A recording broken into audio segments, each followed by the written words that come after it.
Welcome to Cackling the Void. My name is Ashley. And my name is Kaylee. Let's see if the void echoes back today. We are two best friends diving deeper into Iron Flame. Ooh. Chapters 22 to 24. Yep, there you go. Mm-hmm. You did better than me last week. I mean, Trey. These chapters definitely get a little bit more intense, and we are doing a bigger chunk today, as I know that in the last couple of episodes we've been doing either just about 2 chapters per episode. There it is. We have, because they've been so bulky and like so much, and it's like we got to split this up and really dissect it. Like, yes, very much so. And not to say that these chapters aren't big and bulky, because there's a lot of really important things that happen. I think there's a lot of subtext and things like absolutely that's going on. It just very much flowed like together. Yes. Like this set of chapters very much was like, these, you couldn't really split these ones up because it's just, I agree. It'd be a little too disjointed, but I enjoy that she has specific breaks in her chapters, like as a reader. Yes, it's really nice, because then it's like, oh, like I'll just read up into this one, and then you're just like, oh, that's a good break. Like, we don't need to keep going. Then we can go to the next thing tomorrow or whatever, whenever you read next. Absolutely. And, you know, starting off strong in chapter 22, we jump in and, you know, Violet is having another nightmare. Violet normally has nightmares. Excuse me. But today they describe... I'm sorry, guys. It's fucking early. Give me a break. God damn. Early for Kaylee over there. It's not quite early for me. It's called actually buffering. It's called human buffering. Oh, there you go. On, give me a bit. But Violet's in the nightmare, and we actually get to hear what the nightmare is about. Mm-hmm. Because before, she's just been like, oh, I've been having bad dreams, specifically, you know, obviously about Resin and things like that. So I think it's interesting that her nightmare consists of her dreaming about the venom this time. Yeah. Which is something that we normally don't get to see her, quote unquote, dream about, I guess. Like, because we don't really see her dreams. It's just her talking about them with other people. It's normally what her like how we hear about her dreams, and so we're never really in a dream of hers. Yeah, we normally get like that secondhand account of the dream. We don't get to see it from her perspective, which is like what most of the book is. So it was interesting to see her dream about the sage, and you know, the context behind that dream of she's there in the dream with Taryn. She's questioning why Andarna is there, and the sage is talking to her as if they're close, like they know each other. And but in like a teacher-ish, like teacher-student kind of relationship. It kind of felt like. So I just find that so interesting that in this dream she'll have like this almost like connection. Mm-hmm.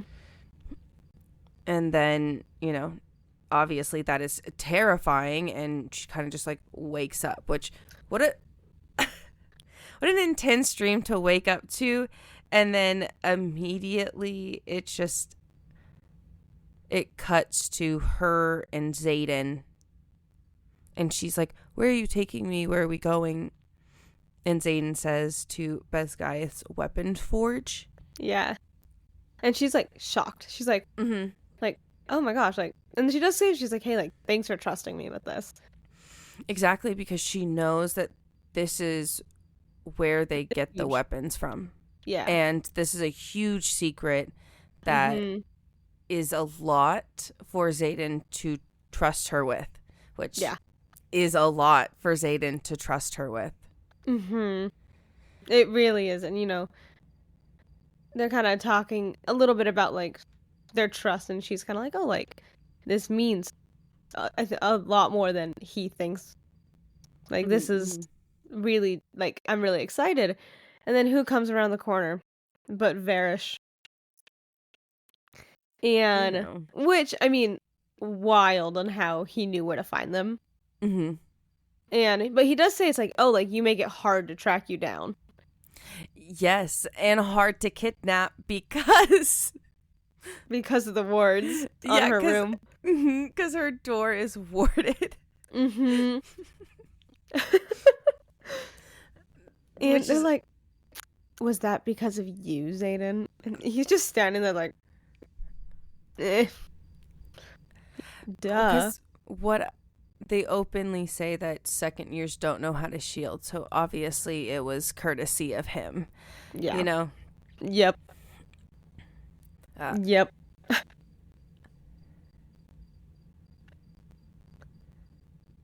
And she also, as they're walking, she's kind of talking about her own research. And she said, like, she found out that the first 6 personally carved the first ward stone. And she thinks they carved one in Eratia as well. Well, it would be most likely. Yeah. I would assume that it would be the most likely. But it's so interesting, like, when she's thinking about telling him that, it's like, she openly says it, where she's, like, so excited that he's trusting her that she's like, let me give him a little secret of mine. And I'm like... Like, he knows you're doing this research, man. Yes, and just like but it's also like, I'm sure in her mind, she's trying to be like, well, it's just like, I know that they're doing the weapon exchange, you know? Yeah. But I'm also like, I think that it's funny, and I don't want to say like cute, quote unquote cute, but I know what you mean, like that, like cute. But it's like cute, like when a child is like falls down. Yeah. There's a difference in that type of cute and a like oh, like so cute. like a dog. Like when they do something like they're really not supposed to do, and your first reaction was like, wow, that's so cute. Yeah, it's like, wow, that was cute. Are we gonna retry? Yeah, definitely said like that. And so I just, with the way that she says it, but you know, Varish is there, and he's basically saying that Violet needs to leave with them because it's their squad's turn for RSC to do the interrogations. And this is the first interrogation, and Xaden just immediately snaps back and says she's on leave. Yeah. Because she should be on leave. Yes, she should be on leave. I agree. She should be on leave. And, well, technically, but Varish is also right in the sense of she's not on leave until next week. That he's on leave. He's on leave. And, but, you know, Xaden is not happy about this fact. And, like, it does say, like, there's, like, shadows, like, now surrounding. And Varish does, like, and there's a wall in between them. And Varish does come over and, like, poke the wall of the shadow. And he's like, wow.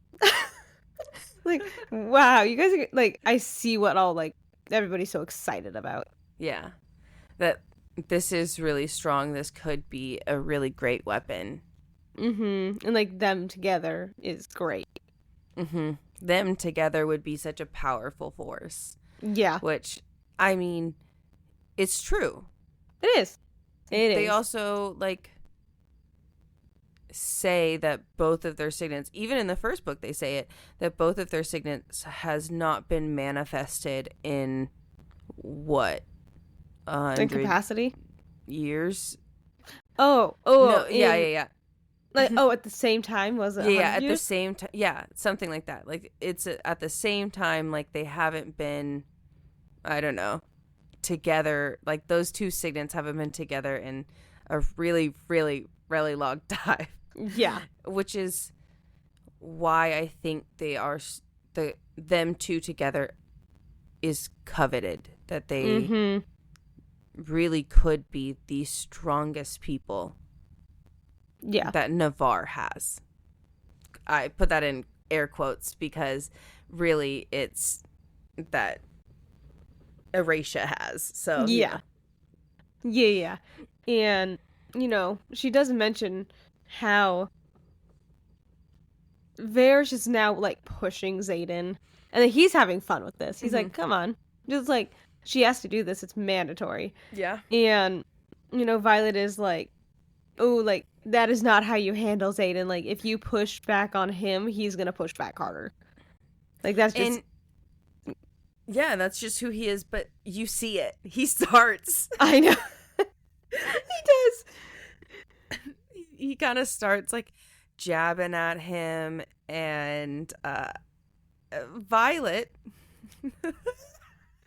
well, he also does tell Violet that he's like, he's gonna use this time to kill you for what Terran did to Solus. And, you know, she's like, well, you can't know that. Like, this is kind of like, you know, it's a class. Like, he can't do that. And he's like, well, his intentions are really fucking clear. Which, yeah. Yeah. And she's obviously just like, I'll be fine.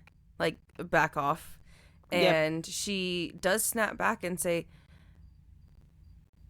you didn't do this before. You wouldn't like do this before. And he said, well, you were not mine at threshing. Yeah. Because she kind of like brings it up like, oh, you wouldn't do anything like then. Like, he said, well, you can't do anything then, you can't do anything now. No, yeah. And then she's like you said, you're not. She's like, well, he was like, you weren't mine. And she's like, I'm not yours now. Yeah. Which also like, I'm so sorry. I think is extremely, once again, hypocritical of this woman because she loves him and wants to get back with him and openly says it every single time and like gives him, I don't know, the idea that they're together. Because last time we saw them together, that was the first time that they didn't argue. Yeah. I was like, they're definitely still not good. But no. That they didn't argue, and I kind of thought that maybe their relationship would still remain in that like really like tense awkward phase, but we're still being able to have like conversations and not do like horrible mean jabs at each other. But it's okay, it's fine. But I also understand like maybe that like, you know, I'm sure that one wasn't like a big jab. That was just kind of like, I'm not yours now, like at this moment, like, you know, because like they're together, yes, but it's also like they're not, in her mind, like they're not fucking, they're not doing anything that's like, you know, stereotypically like a relationship. And so she's like, yes, we're not seeing other people, but we're not like together. So it's like, I'm not yours. I get it. No, I understand why she said it. It's not that I'm like, oh man, I don't understand why she said that. I understand why she said it because I would also say that. But also, like, it's still the idea of just pointing out that it's still kind of toxic to say that. Oh, yes, I agree with that. Regardless, because she knows that when she reinforces the fact that they are not together, hurts him. Yeah. And it's like, because they do that over the bond. It's not like they're saying that out loud. Like, nobody can hear them when they're saying this. So it's just interesting. But I also understand, like, the idea of her trying to protect him and, like, defuse the situation because Xaden is kind of getting himself in trouble, and is like, well, we don't have to listen. And then, you know, once again, Varys comes back with well, just like I told her dragon, they might, like, her dragon may not be under my, like, command, and you may not be under my command, but she still is, and that they would definitely take it out on her and quote unquote punish her again. And, you know, we all know how that ended up last time. So I'm sure that a lot of people enjoy to avoid that situation again. Yeah, you know what? That doesn't seem ideal. Yeah, that doesn't seem ideal. I agree. Does not seem ideal at all. But no. She, you know, decides obviously to go with Varys and not be super what's the word? I don't know. Like reluctant? Yes, super reluctant to go, but Xaden claps back and says, you can't do this because she's injured. Yeah. And at this point, another teacher, like, comes in, and they have Riddick and, you know... her squad.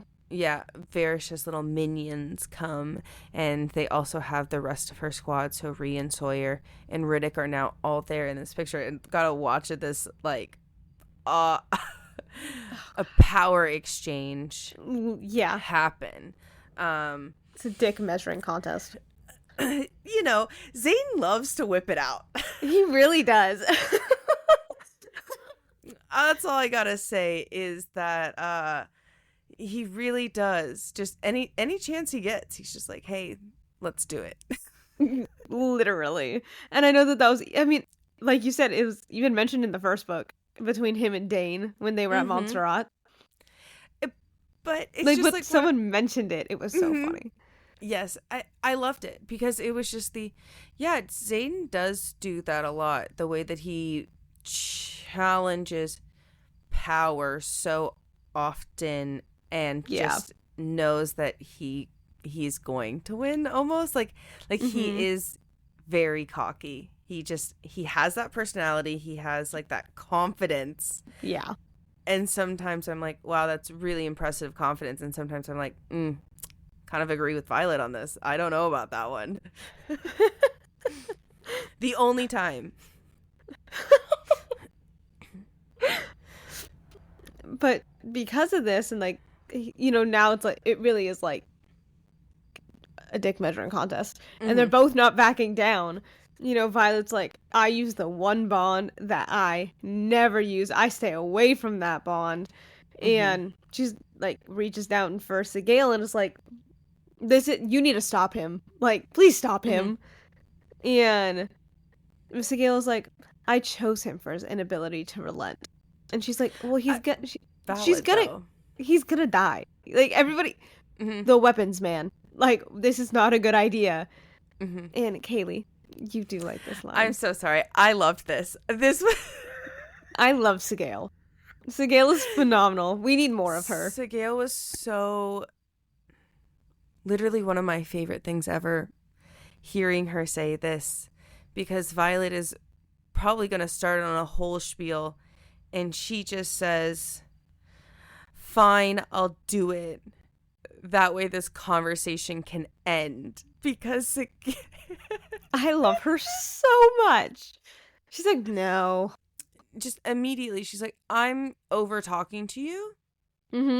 And we need the conversation to end right now. So shut up and I'll just do it because I'm over the interaction. Yeah. She's like, oh. It is, I think for me, that is my favorite thing that Sigale has ever said, because and that's a high bar because there's so many great things that she said. Like, out of this book, favorite thing. I don't think she's talked in this book yet. I think you hear her a little bit in the beginning. Okay. I think you might be right. I don't remember. But also, I'm just saying, yeah, Sigale doesn't talk much, so obviously it'd be an easy, first pick. Oh, but it's all great. I'm saying is that the fact that that's how she ends it,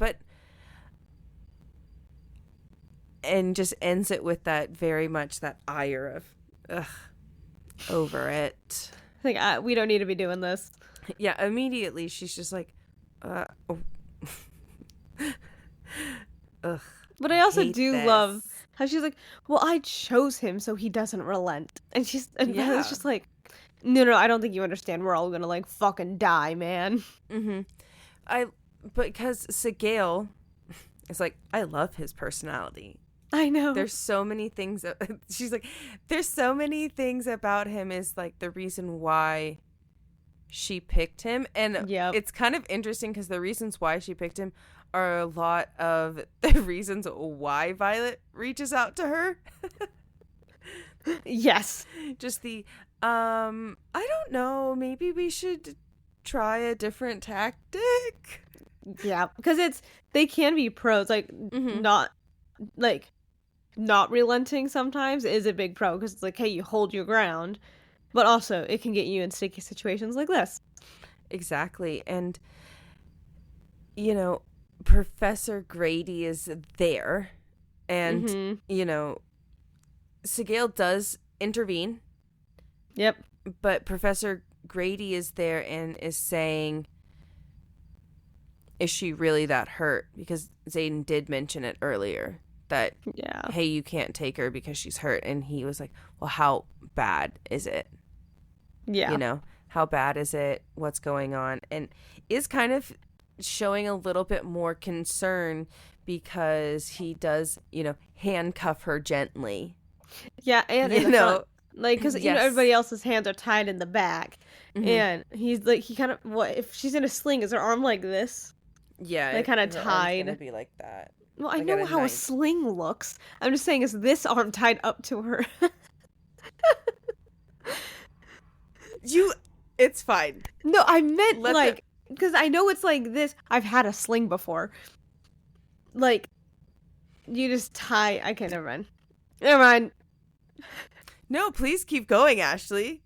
Please demonstrate how a sling works. Well, I was just wondering if they took her arm out of the sling so her arms are hanging down, or was it still, it's like her arm's kind of halfway up her torso. That was my point. Not how a sling works. Then why did you... It's fine. It's okay. But he does seem concerned. Like, he's like, how hurt is she? And she's like, it's just a dislocated arm or shoulder. Like, it's okay. Like, I'll be fine. And she does shout through the bond to Xaden, saying that there's a book that needs to be returned tonight at 8 p.m. Oh, I didn't remember the time. But I think remember... it's 6 or Saturday every day at 8. Every Saturday at 8 p.m. That makes more sense. Yep. She does mention that 304 has a text that she'd like to read next. Yeah. Are you sure she doesn't say that out loud? No, I'm positive, because if Varish knew she was looking for books. That's true. You're right. And she and Xaden does tell her, like, hey, like, remember, like, only the body is breakable, like, your mind. Like, you are strong. You are unbreakable. Like, you can do it. And then, they're taken He does call her Violence. His nickname for her. Yeah. So. And then, she's taken away. Yeah. And that's where that chapter ends. Which, like I said, I love, and I know I'll get into this a little bit more as this episode goes on, but I do love Varish as, like, a character. I hate him. He's terrible. But yes. I really love him as a character. I think he is a great... antagonist. Antagonist. I think a really nice, well-written... I enjoy him. Yeah. Hate him as a person. Very much do not like where he stands. Awful, horrible person. Well written, though. Yeah. It's like, I hate you, but you are well written. So well written. And you're so well written. I hate you all the more for it, but Mm-hmm. I do appreciate it. You know what I Yeah, mean? yeah. It's like, I hate you so much, and the fact that you're so well written and you're like so good in the book, I hate you even more. Mm-hmm. But also, I Exactly. wouldn't want it any other way. I agree. I would not want it any other way. And so that segues us into chapter 23.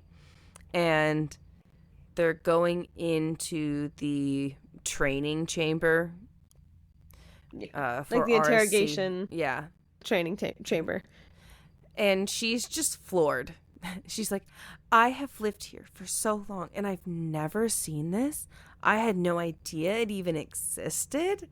And I'm like, okay. I know that you grew up here, but you don't have to be that shocked that a mountainous castle thing had more rooms than you thought, you know?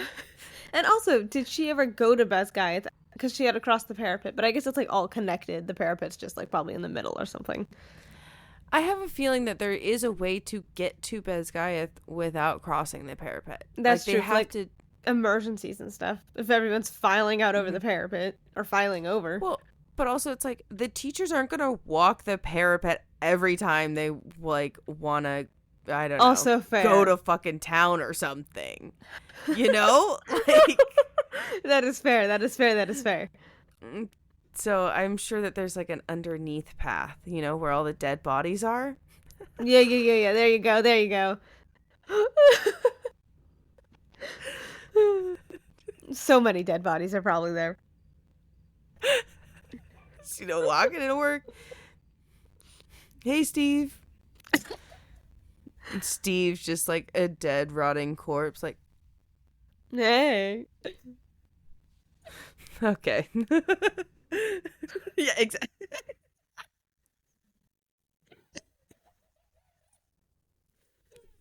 And so they're taken to the interrogation chamber. And they, kind of all sit down at a table, like in the middle of the room. And they're told, like, they have to remember a phrase. And they cannot give up that phrase. And then they're also told, like, oh, like, this is a classroom setting. You're allowed to ask questions. Like, you need to,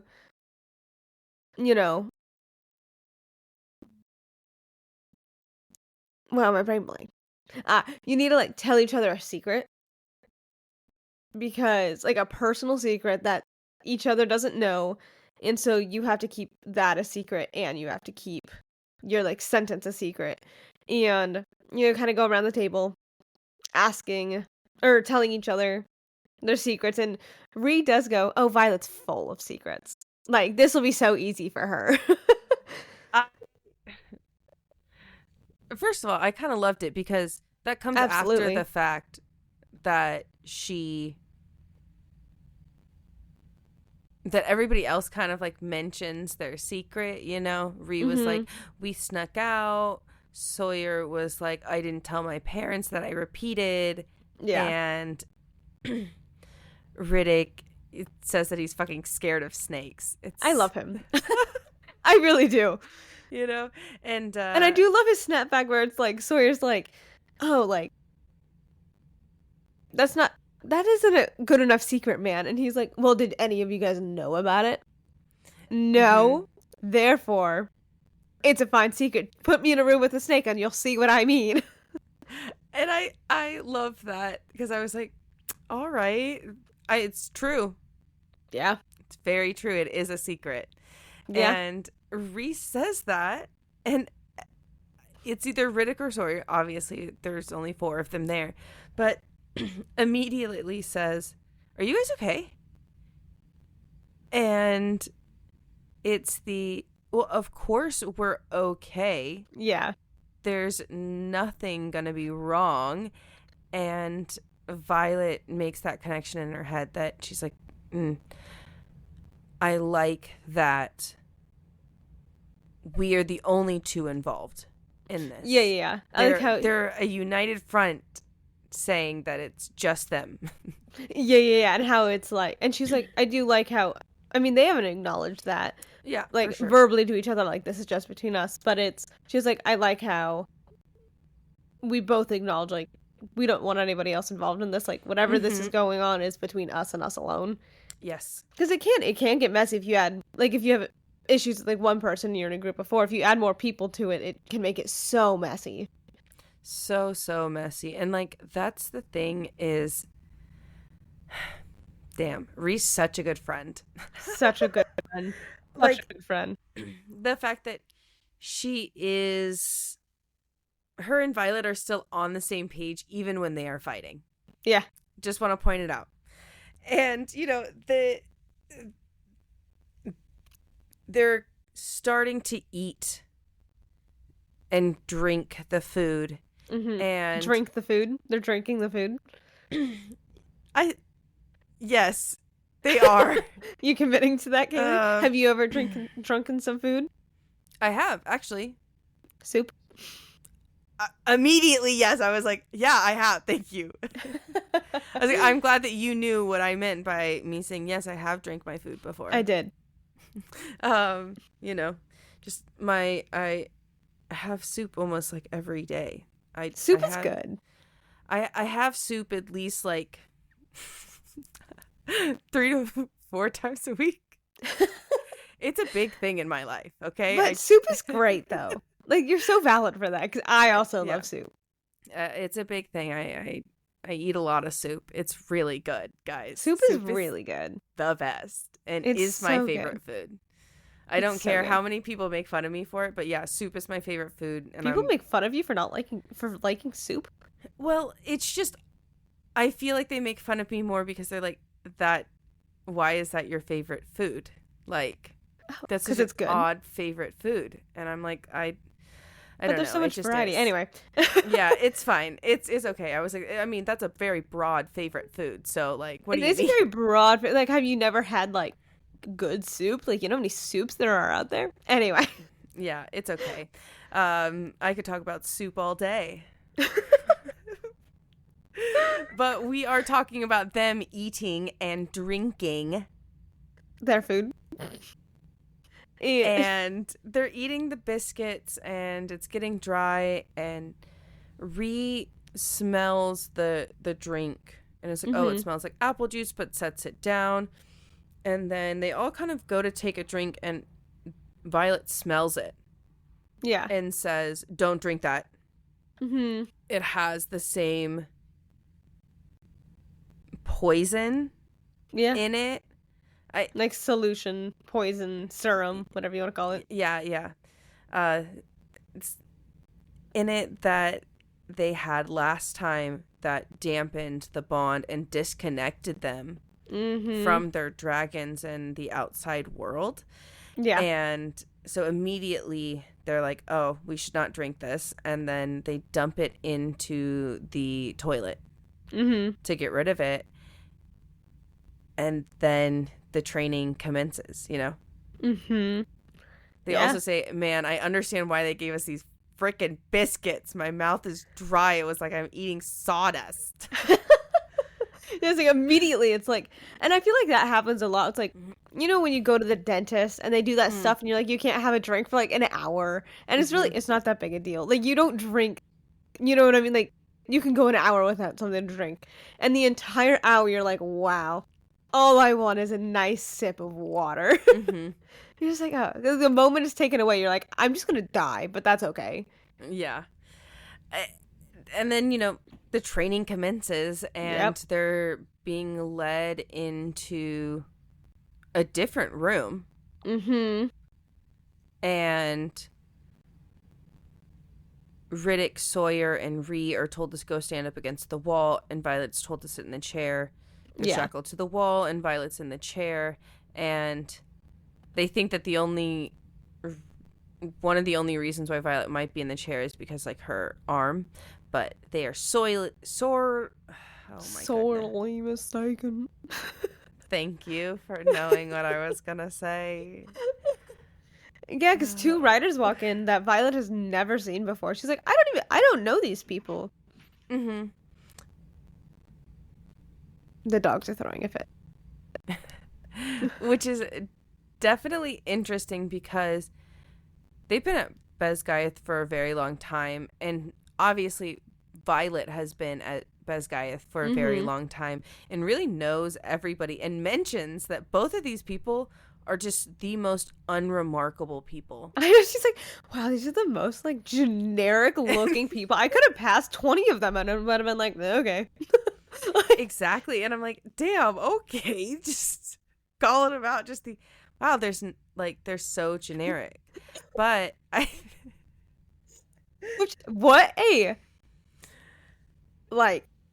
almost said compliment, but that's not the right word. What's the opposite of a compliment? Criticism?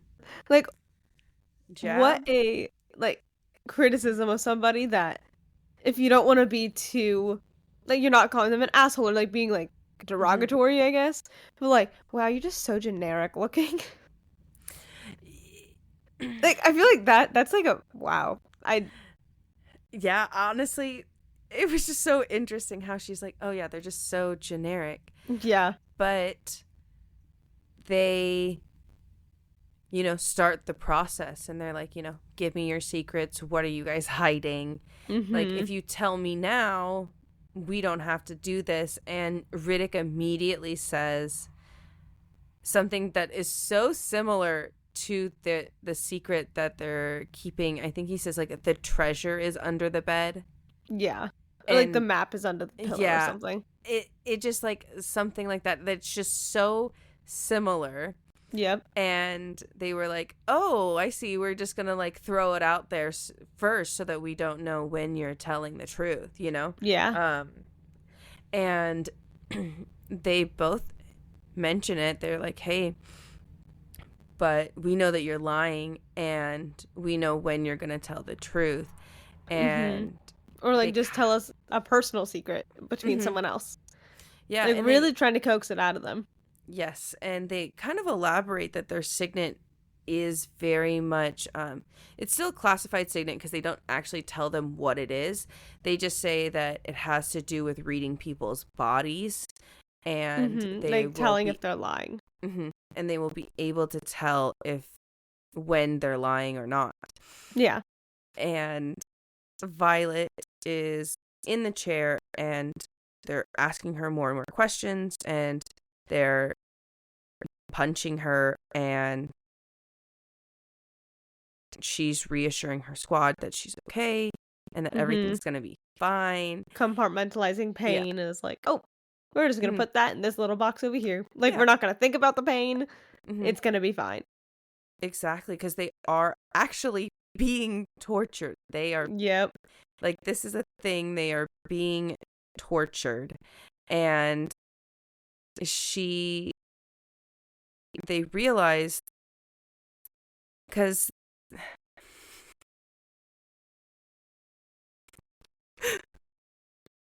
and another thing I wanted to mention while Kaylee is breathing is do you want to finish your thought before I say my thought? Yeah, sorry, I don't know, today I'm just buffering hardcore. I'm like hardcore buffering. That's okay. It's really early for you. What time is it now? Like 5 a.m? It is. But that's okay. We're doing great. I was like, we did this last time, but we did do it an hour. We started at this time, which maybe is the difference. But I say that is a big difference, though. It's okay. We're good. We're feeling great.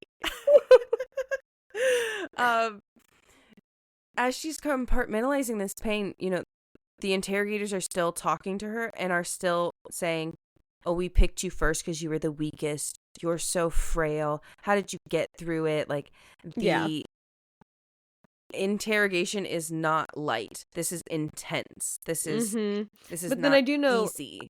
And I do know, I don't remember what Violet says, but she does cause the writer, like, to break character in quotes.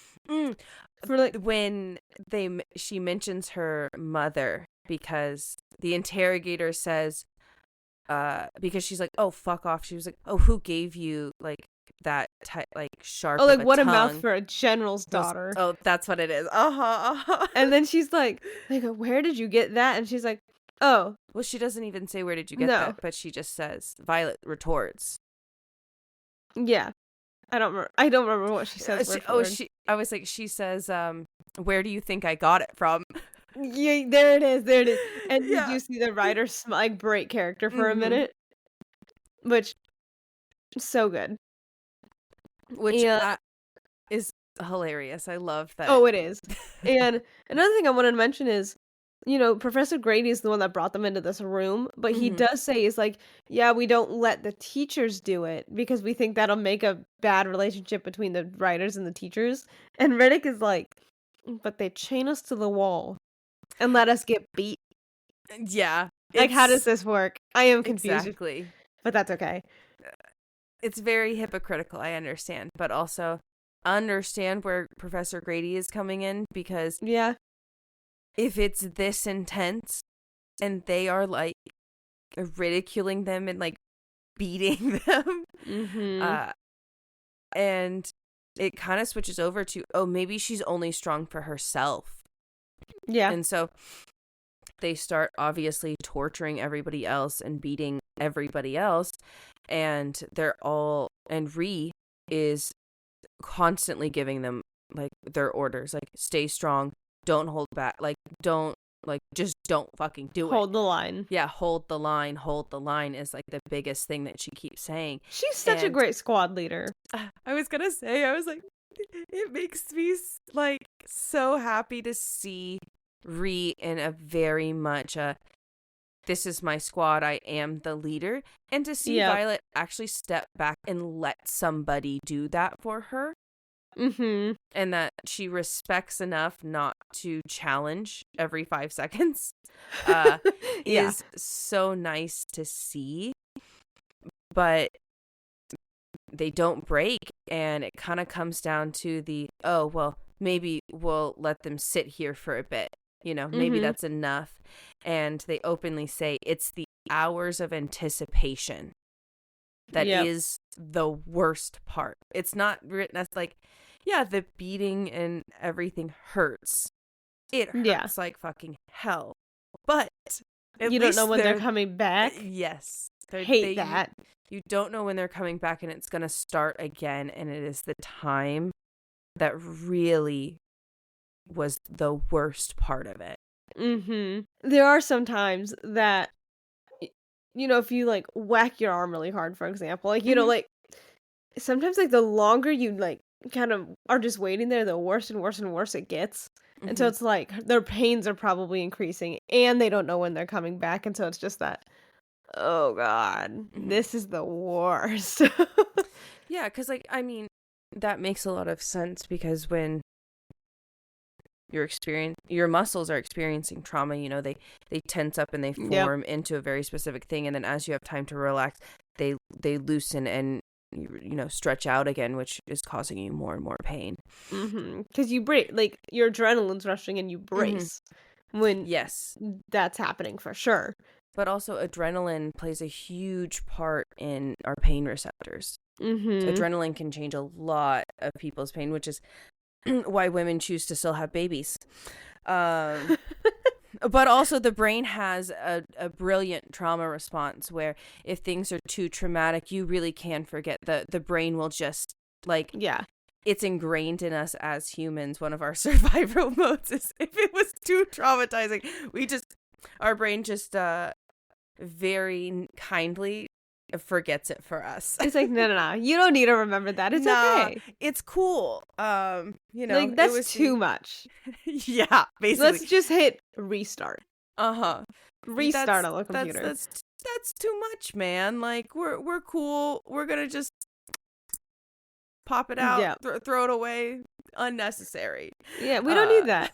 Yeah, but it is wild and what adrenaline can do. Like I saw this one video on TikTok or Instagram or something. It was just this guy biking, and I'm not even joking, an entire branch of a tree, like a big thick, like a branch of a tree went through his entire foot.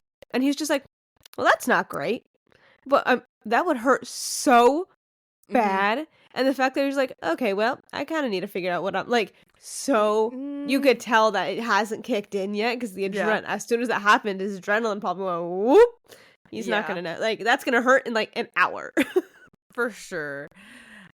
like, that's the thing, is the brain is an amazing thing, but also the brain is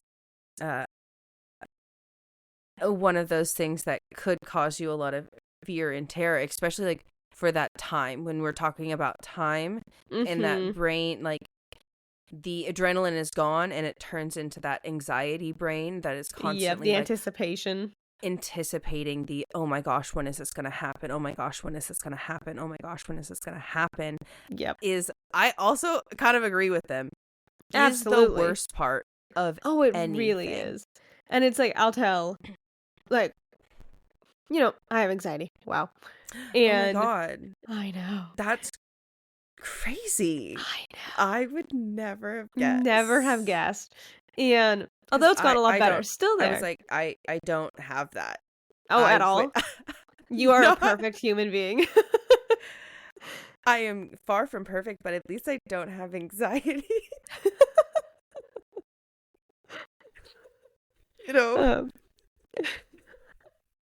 And, I was telling, like, my therapist, and I was like, no, it's genuine. I'm not anxious.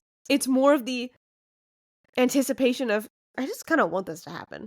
And it's like, or like when I would perform in like a musical or something, it was never like, once I was on stage and doing it, fine. No care. It's the anticipation of, I just want to be on stage. I just want to get it done. Can we just do it now? Yeah. It's the build up in anticipation where I'm like, I hate it. Yeah. I hate it. I hate it. In the moment, fine. Yeah. In the moment, totally okay. But after a while, you're like, damn, I really hate this and I would like this to end. And then that's exactly how they're feeling. They're like, I kind of want this to end. And Violet does check in with Xaden because they're like, how long has it been? Like, like, what time is it? Yeah, how long do we have left? Exactly, because it's hard when you wake up, get beaten for so long. You're like, how long is this? Because this training is normally like an entire day. It's an entire 24 hours. Yeah, and there's no windows. They can't see like the light and kind of be like, okay, it's getting dusk. It's fully dark. We're going to rough about this. I'm like, there's nothing. And so she does open. Then she's like, hey, Xaden, what time is it? It's midnight. Wow, thank you. And then he is like, oh, like, how are you doing? I'm like, and she's like, shut up. Yeah, she's like, go away. Don't fucking bother me right now. I need to focus. Yes, which, valid. I mean, yeah. Yeah, valid. So valid. And also, like, she doesn't want to give away that she still has the bond. Exactly. Because they technically are supposed to be incapacitated in the sense that they don't have the bond. Which for a writer, especially we saw it last time when they were in the field, that for a writer, being disconnected from your dragon is one of the worst experiences ever. Yeah, and also it really does incapacitate them. Yeah, and also I think it's really interesting on how this serum is new to this year. Like, yes. Xaden, Imogen, Dane, like, all of them went through this interrogation thing, but they didn't have the serum. Like, they had their bonds, and they had everything like that. So it's interesting in how they went, let's just make it a little harder this year. It's okay. Yeah, it's okay. Varish loves to experiment with things, so, let's do it. Yeah. Let's do it. Well, speaking of Varish, he walks in, and he does with the two writers, and they're like, yeah, this is a tight-knit group. They haven't, and Varish is like, they normally give up like a personal information by now, like not them, but like different groups, and like, oh, they normally give up a personal information by now, and they're like, they haven't yet. Like, they have kept their mouths shut, and he is like, wow, a tight-knit group. I'm like, sir. And he says that it's taking too long and would like to speed up the process. Yeah. And he like walks away to get basically his trump card. And comes back, and who is following him? But Ashley's favorite character. But Jane Atos. And obviously, the moment Violet sees Dane, it is the alarm bells are going off. Yep. And she yells down, like, not, I would say, like, yells down the bond to Xaden, like, Dane's here. Like, Dane is here. Yeah. And Xaden's like, I'm on my way. And, Varys is like, Taunting don't them. worry, you could just practice on her until our guests arrive, like, our guest arrives. Because he knows they didn't take that serum. Yeah. And Violet's like, he's no. testing a theory. Yeah, if you say, I'm testing a theory. Yeah. And Xaden, and so Violet yells, like, Xaden, don't come. He's testing us. Like, if you come, this is going to turn into a real interrogation. Yeah. Like, you can't. Don't do it. Don't do it. Don't do it. And, Ree knows what's happening because Violet told her. But Riddick and Sawyer are like, oh, like, is he coming to, like, represent Violet? Like, why is the wing leader here? Yeah, is he coming to advocate for Violet? Because that was Xaden's big thing. You can't take her because she's injured. And Varys was like, you're not the wing leader. And he was like, well, because the wing leader isn't here, I'm going to advocate her on, like, behalf of the Codex, Yeah. The Codex. And the Codex? And, Dane is, like, staring at them like, whoa, like, that's a lot. And that's where the chapter ends. Oh. Yeah. The fact that he comes in and then that's where the chapter ends. Oh my gosh. So good. And I was like, wow. What? I will say the interrogation part is really, like, it is fun. Like, I'm just like, wow, this is intense. I do like how in this book they describe the interrogation more, because I know that we have read other books that have certain interrogation scenes that I understand were very traumatic. I'm not saying that they weren't, but because they were not described, I thought that they were lame. Yeah, there's, like, I know what book you're talking about. And there's, like, one part of it that I, like, remember. Two parts, I guess. That, because it was a tiny part of the book. And I'm not saying, like, this isn't a tiny part of the book, but it is a lot more in detail and it's a bigger deal. And it's talked about for the entire book. Like, oh, this is going to be a thing. This is going to be a thing. Here is the thing. Exactly. And then they have the final. I also just think that it's so nice to see the follow through, but also to see how personal they got in this first one, It is a very personal, like, if you, like, the secrets and, like, especially with Varys, who's known for being a torture demon. Yeah, that's literally his job. His signet leans towards that, so yeah, we don't know what a signet is at this point. And I'll be honest, I don't remember what a signet is, so that'll be fun. We'll find it out together. Wow, look at us, a big whole group community trying to figure out what this signet is. But it is fun, and I do like the follow through. Yeah, I love the follow through. I really do. This is why it's the love-hate Varys. The fact that he brought Dane in. The fact that he did that and knew that would be a great way to test whether or not the bond was still, like, working. He's smart. Like, he's obviously very, very smart and very calculated. Yes. And you don't really see him lose his cool. Like, he is very calm. And I feel like that is so much scarier than if someone, like, I would rather have someone screaming at me angry than that cold, calculating, oh, what do you mean? Like, oh, I'm just testing a theory. Like, why do you look so nervous? Exactly. Like, that's a lot more scary. And I know Violet has said that with Xaden as well. Like, he is a lot more scary when he's quiet, standing there. Like, just that presence, whereas if he's mad and yelling, it's less scary than that. Yeah, which is so...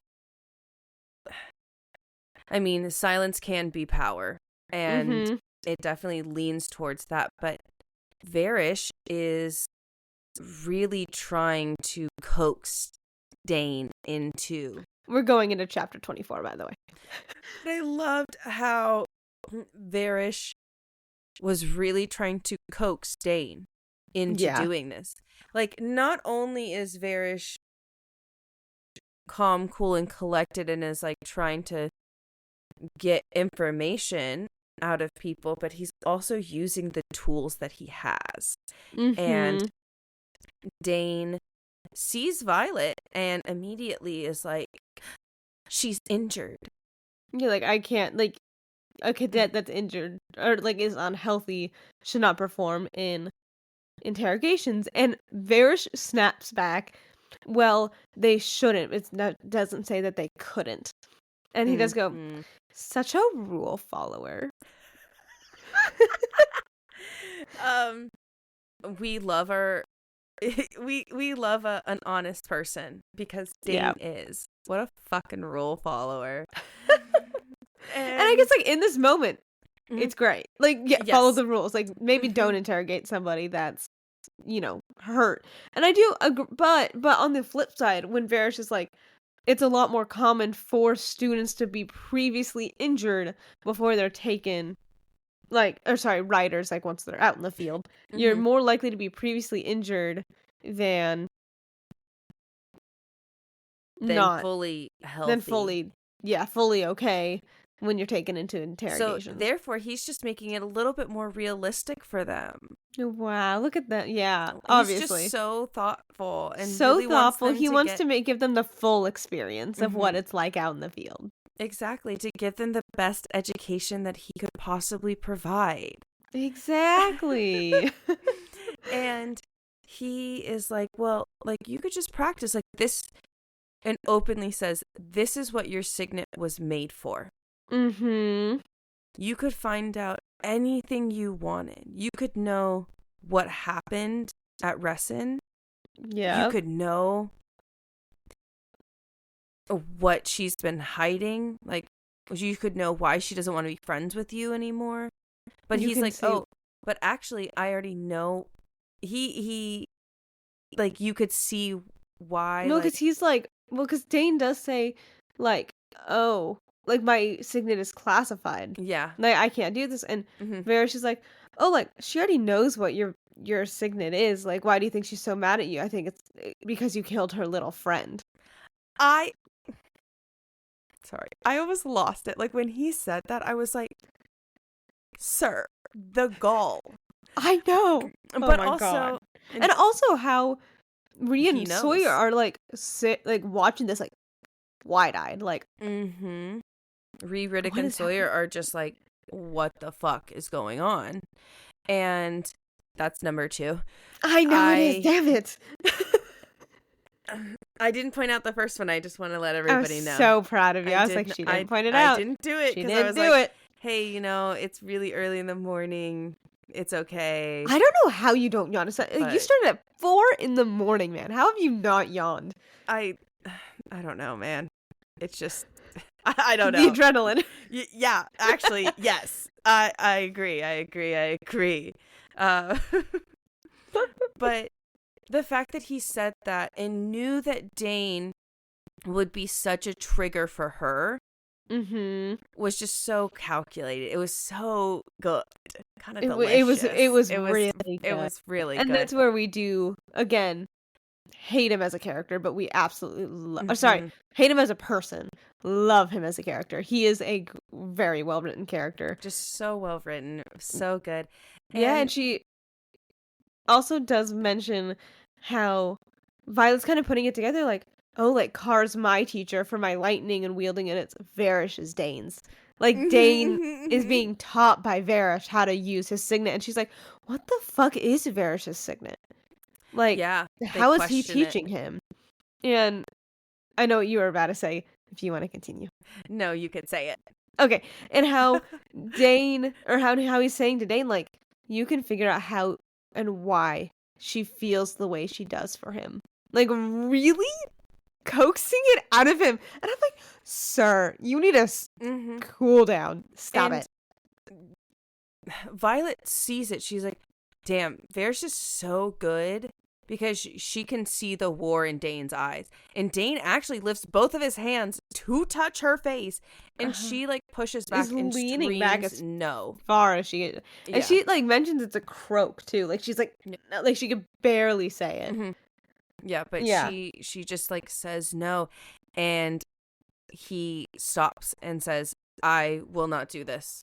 Yeah, I will not perform interrogations on a previously injured cadet. And and walks out. Which I like. I'm so sorry. I'm pretty sure that's like the only good thing that he's done in this book so far. Like, well, we haven't even seen him much in this book. No, I love him, I know, but we haven't. We've seen him in the beginning when he like tried to help her up after the mat, and she's like, "Don't fucking touch me." Yep. And she also after they get back from Russin, and then we see him fighting her on the mat. Like we've seen him in I think 3 chapters, unless it was a side comment like, "Oh, there's Dane." You know, which has been so nice. I've really enjoyed it. Personally, I've enjoyed the fuck out of that.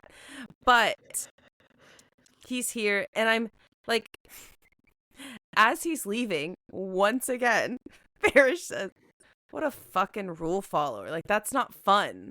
No, like, I know. He's like, damn.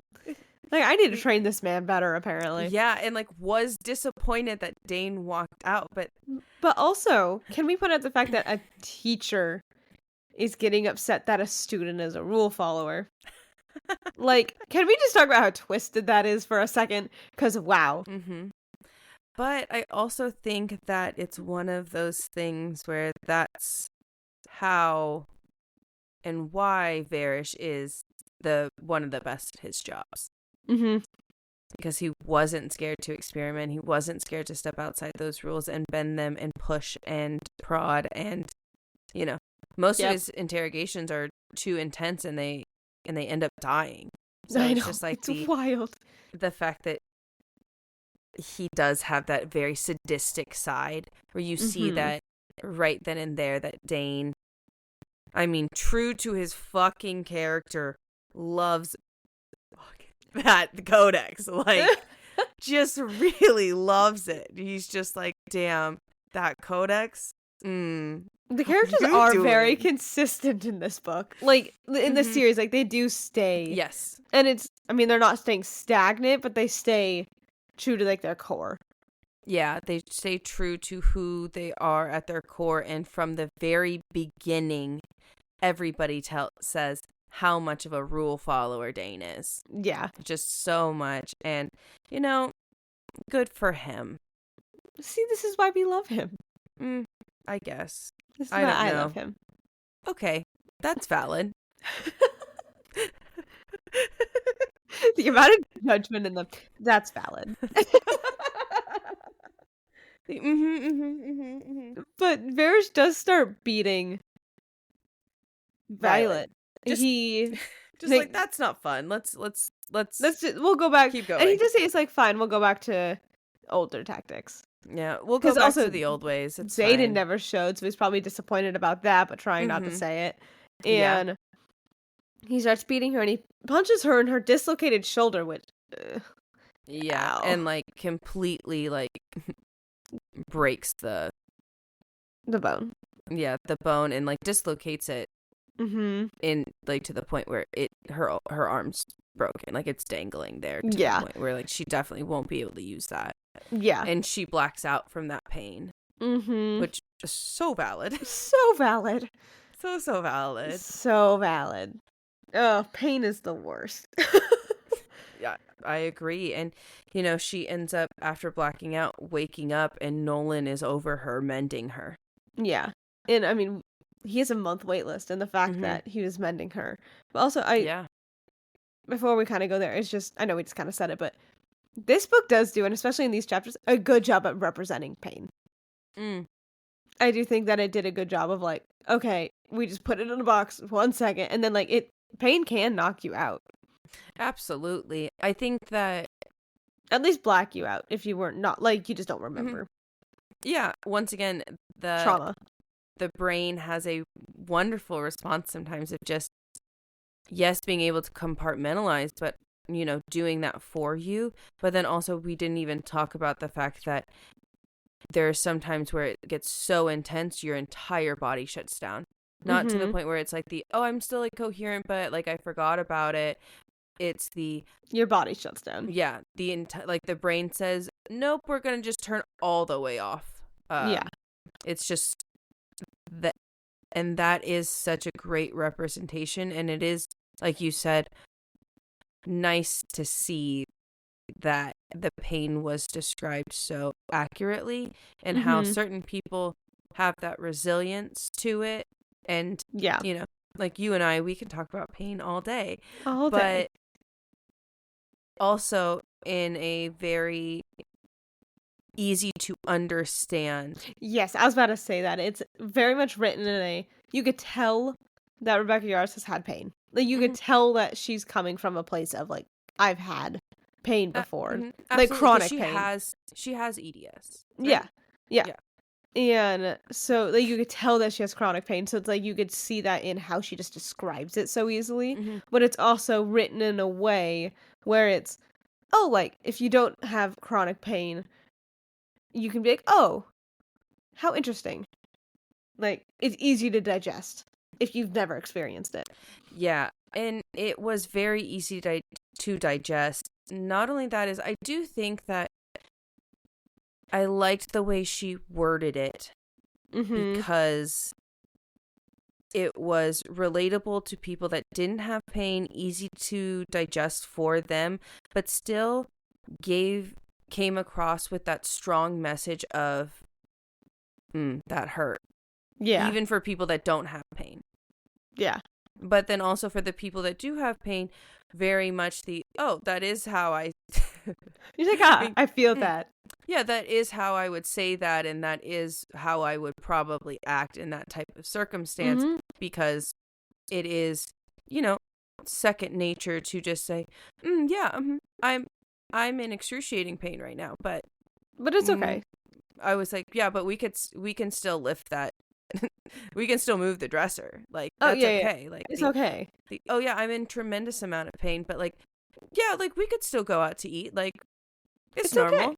Like, yeah, and it's, you know, it very much shows. Like, when I was in class, I think I've mentioned this, but my teacher was like, yeah, we had somebody that came in and was like saying 9 out of 10 pain, so much pain, but she was just scrolling on Facebook, and nurses and stuff were like, why is she in so much pain, but she doesn't look like she is?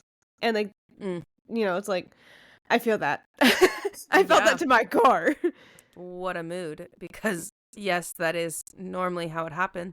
But also, not only that is, you know, people find different ways to cope with pain, and, you know, distraction is a big key factor in that. And I know a lot of people, you know, those nurses are like, oh, that's so confusing. But for the person in pain, it's probably like it's just distracting. It's something to keep my mind off of it. So I'm not like crying. Yeah. We can't cry about that shit because that's crazy. That's crazy. Crazy. Actually crazy. Yeah. And so Nolan is mending her, which I wish I had a mender. That'd be great. Damn. And that'd be phenomenal. Anyway, and, you know, they're kind of talking, and Nolan only mended Violet. So she was beat to the point where she needed mending. And Nolan was like, yeah, I was ordered to stay until the interrogation is over. And Varish added an extra day to your interrogations. And you can just tell Nolan is like, this isn't... And because I think it was Riddick asked, like, is that normal? And Nolan is like, no, like, this is not normal. They're not normally beat to this point, and they're not they don't normally add an extra day. And so Nolan does say, he's like, maybe we should decide what risks we're willing to take. Like, so saying without saying, like, you're gonna be, like, killed. What risks we're willing to take, and then are these secrets worth it? Yeah. And Violet says yes. Yeah. Because they are. Yeah. And he ends up leaving and is talking to Varish and says, oh, Violet is mended, but she's going to need a couple hours to, like, rest. Mm-hmm. But I've been rethinking my plan for the other patient. I could really use your expertise. And they kind of go off. And Riddick, Violet, and Sawyer are all, like, hearing this interaction throughout the door. And they're like, this is fucking weird. Like, what expertise does he have going to beat another person? Like, what is happening? No, but, like, actually... I know, like, actually, yeah, like, what is happening though, here? Like, I am confused. What is happening? Because why would Varish need to help Nolan in any capacity? Any capacity, yeah. And so they end up, like, going... Nolan and Varish go off together, and so they're now... Into the sunset? Yeah, riding off into the sunset together. Oh.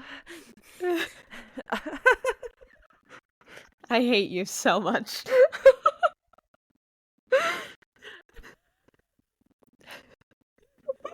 But they conclude that they are alone and that they can talk more freely. Yeah. And Riddick does ask, what is it? Like, are these, worth dying for? And she says, yes, they are. They are worth dying for. And he was like, well, can you tell us? And like, cue us in, man. Like, what is happening? Yeah, and she's like, no, I can't. And he was like, maybe you should let us decide what risks we're willing to take. Yeah, because she was like, I can't. And then she was like, and also, like, what's happening to me is also going to happen to you guys if you know. Exactly. Like, you guys don't know. And also, like, if we use the argument of Zayden's argument, we don't know their shielding ability either. Exactly, yeah. And so that's dangerous. And so, like, but it says, like, it's not her secrets to tell. I know she doesn't say it in this chapter, but she has said it before. But then Riddick does kind of say, like, well, maybe we should decide. Like you said, like, maybe we need to decide what risks we're willing to take. But it is such a sticky situation. Like, it's such a hard, like, obviously, I think she should tell them, but also their shielding abilities, we don't know. We don't know what side they're going to be on, and if they're just going to go tell. Like, we know what side they're going to be on. Absolutely. But hypothetically, I mean, I would also be thinking a worst case scenario. Like, what if they don't believe me? What if they think I'm crazy and they go and tell Markham or something? Absolutely. But also at the beginning of the chapter, when she's trying to think of the secret that she's telling them, she does say, like, your squad is your rock, backbone. Your backbone. And that's the reason why you shouldn't, like, that's what the reason why there's the rule that you can't kill each other is because they are supposed to be the closest thing, closer than even your fucking family. Yeah, like, you get close. And we've seen that, like, they got close so quickly. Yeah, I mean, when you see people dying around you, yeah, it kind of... absolutely. I think that it would definitely help that circumstance. And I love that Riddick does say that because, once again, we're seeing her friends challenge her and say, you don't need to do it alone. Yeah, you don't need to do it alone. We are here for you if you would just tell us. You just communicate and tell us what the fuck is going on. Yep. It's, we would have your back. And Ree is just like, kind of openly says it. I think Varish is going to kill Violet. Yeah. And everybody immediately was like, all right, let's go. They didn't, like, need any more explanation. Because she's like, we're going to break out of here. Yep. And, Ree's like, we're going to do it. Yeah, and I also do love how it's like, they're kind of talking about this, like, because more than anybody, Ree wants to know what's going on with Violet. Like, Absolutely. But she does know, she's like, okay, we probably have an hour to get out of here so Varish doesn't come back. So I'm going to table this. I know that standing here kind of coaxing it out of her is not going to be beneficial because then Varish is going to come back. We need to get out of here before any of that happens. We can try to coax it out of her another time. Exactly. And I love that. I mean, first of all, they just immediately jump into action. Yeah. And they, Sawyer I think they use lesser magic to get their shackles off. Mm-hmm. And then which good for them. We don't really hear about their lesser magic. No, we don't hear about their lesser magic at all, which is at all. So nice to hear about, because we know like that we're they seeing haven't. It happen. Yeah. And we're seeing it actually in use. They've gotten so strong because, in the first year they didn't have this skill. They didn't know how to do that. Mentions, I remember in the beginning of this book, Riddick's look at all these first years having to use pen and ink and quill. And he's and then they're just bro, before we had lesser magic, that was we us. were doing that too. We don't always have a pen. And he's I could still be wow. I'm I love Riddick so much. And also Sawyer's really sweet. I'm glad that we got to see him a bit more in this chapter, these chapters. I loved that. And so Sawyer goes up and tries to unlock the door, and it's oh, the door's not unlocking. And so he ends up because his signet's metal bending. Yeah, he ends up basically ripping the melts hinges it off. Yeah, melts the hinges. Melts it. Yeah. And then and they all catch the door. So what I'm assuming is he, melts the hinges and then they catch it kind of that's what I'm falling imagining on them. And then so they put and it down. Imagining a thick metal door. It's not a I mean, wooden. honestly, actually, you know what? No, I kind of expected it to be a wooden door, but in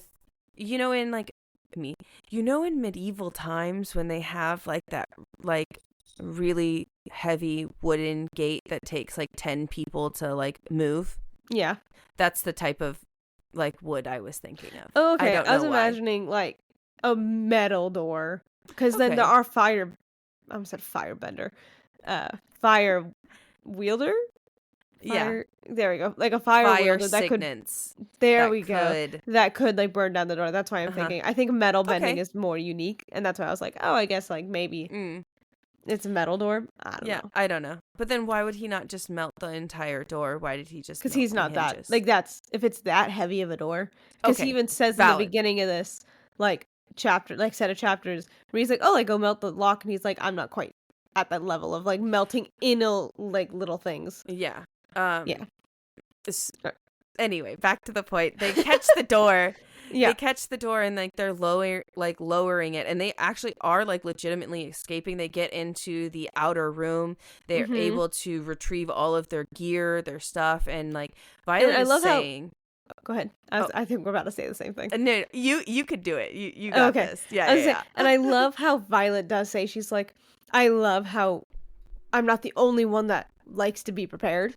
They all grab their, and she's I love how Rhea also went for her sword, and she's looks like I'm not the only one that needs to be prepared. And I was not ready for being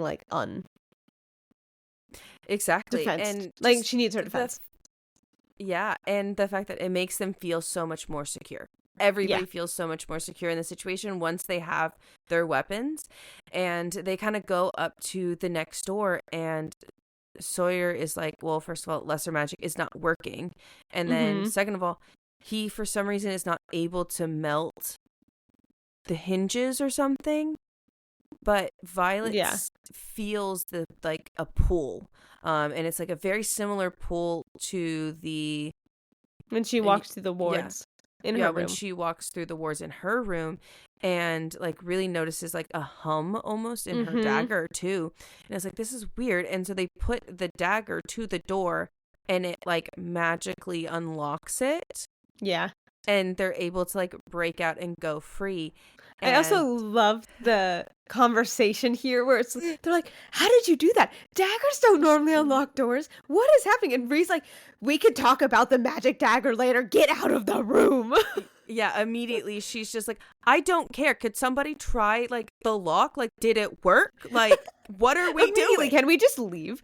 Yeah, and that's how the chapter ends. And the chapter ends with them going out that second door, which is an exciting thing to hear, that for the first didn't stick around for that second day. They got out. Fuck. Yeah. Yeah, and they're the first group to escape in a decade. Over a decade, which good for them. And it's also, I feel they, and it's even mentioned, like, they are a tight-knit group. Like, you wouldn't be able to do that if you didn't, like, fully rely on your squad mates like that. Absolutely. And I think that Violet is realizing that now. I think that this was a very important moment for her. Like, oh, like, they immediately were like, we're not sitting here another day. We're going to break out of this room. I don't care. Absolutely. You know, and because that is the end of the chapter, that skyrockets his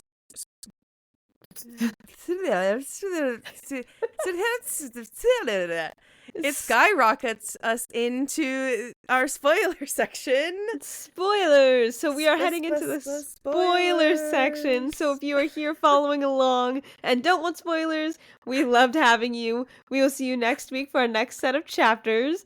And if you're here for the spoilers and for the spoiler discussion that discusses things that happened in this chapter that affected if we saw something previously or something that we know affects later in the book or even in the series, that's where we discuss things here. So, welcome. And we're glad to have you. Welcome. We're so glad to have you. Ashley is going to pull up the beginning excerpts because that's where we always start. All the time. And I feel like they were really important, this thing. I feel like we say that every single time, but I feel like they're important every single time. Me personally, I'm like... Yeah, the book's great, but those beginning excerpts? I know. I'm like, wow. The chapters are so fun, but the beginning excerpt? So important. And I'm like, I really wonder how she came up with that idea. Like, I'm curious if she was going to have them in. Yeah. Because, like, now I'm wondering, I don't know, because I feel like it's such a great way to throw in so much foreshadowing, so many theories. Because I feel like, not that people, like, skip over the beginning excerpts, but you're less likely to pay attention fully to the beginning excerpts than you are to the actual chapters. Because it's oh, that was really interesting, and you forget about it. So, like, I know that I remember a couple beginning excerpts. I remember one very vividly from Onyx Storm. But, you know, it's like you don't really think about them after the fact. And so, there's so much in them. Anyway, okay, so... I can't see. My mic's in my way. Okay. I can't see this, so we're gonna hold this right here. Okay. At some point, probably during your second year, you'll realize the trust you feel for your friends and your family has nothing on the loyalty you develop for your squad. Page 91 of the Book of Brennan. Which, first of all, I would just like to say, Brennan, you really know how to write something. Like, good for you, man. I think you took a literature class. I mean, Brennan is an extremely intelligent person, and it has I'm shocked he didn't go into the scribes. I think... Like, he doesn't strike me as a writer, but also he's a mender. Is a mender a writer? Because that's the healing quadrant. A dragon. But he's also a mender. Isn't he? But that's because his signet. I'm looking it up because I'm right. It's his. Okay, hold on. Like he has like one of the most powerful signets. But then now I'm like, does Nolan have a dragon? Right? I am so confused. I'm confused a little bit. Yeah, it says that his signet is mending. Yeah, but I don't know because I guess healing and mending are different. I know it states that they're different. Yes. So I do think. Anyway, so I do think. I guess what's his face has a. Yeah, has a dragon too. Has a dragon. Yeah, he's a writer. I lost my spot.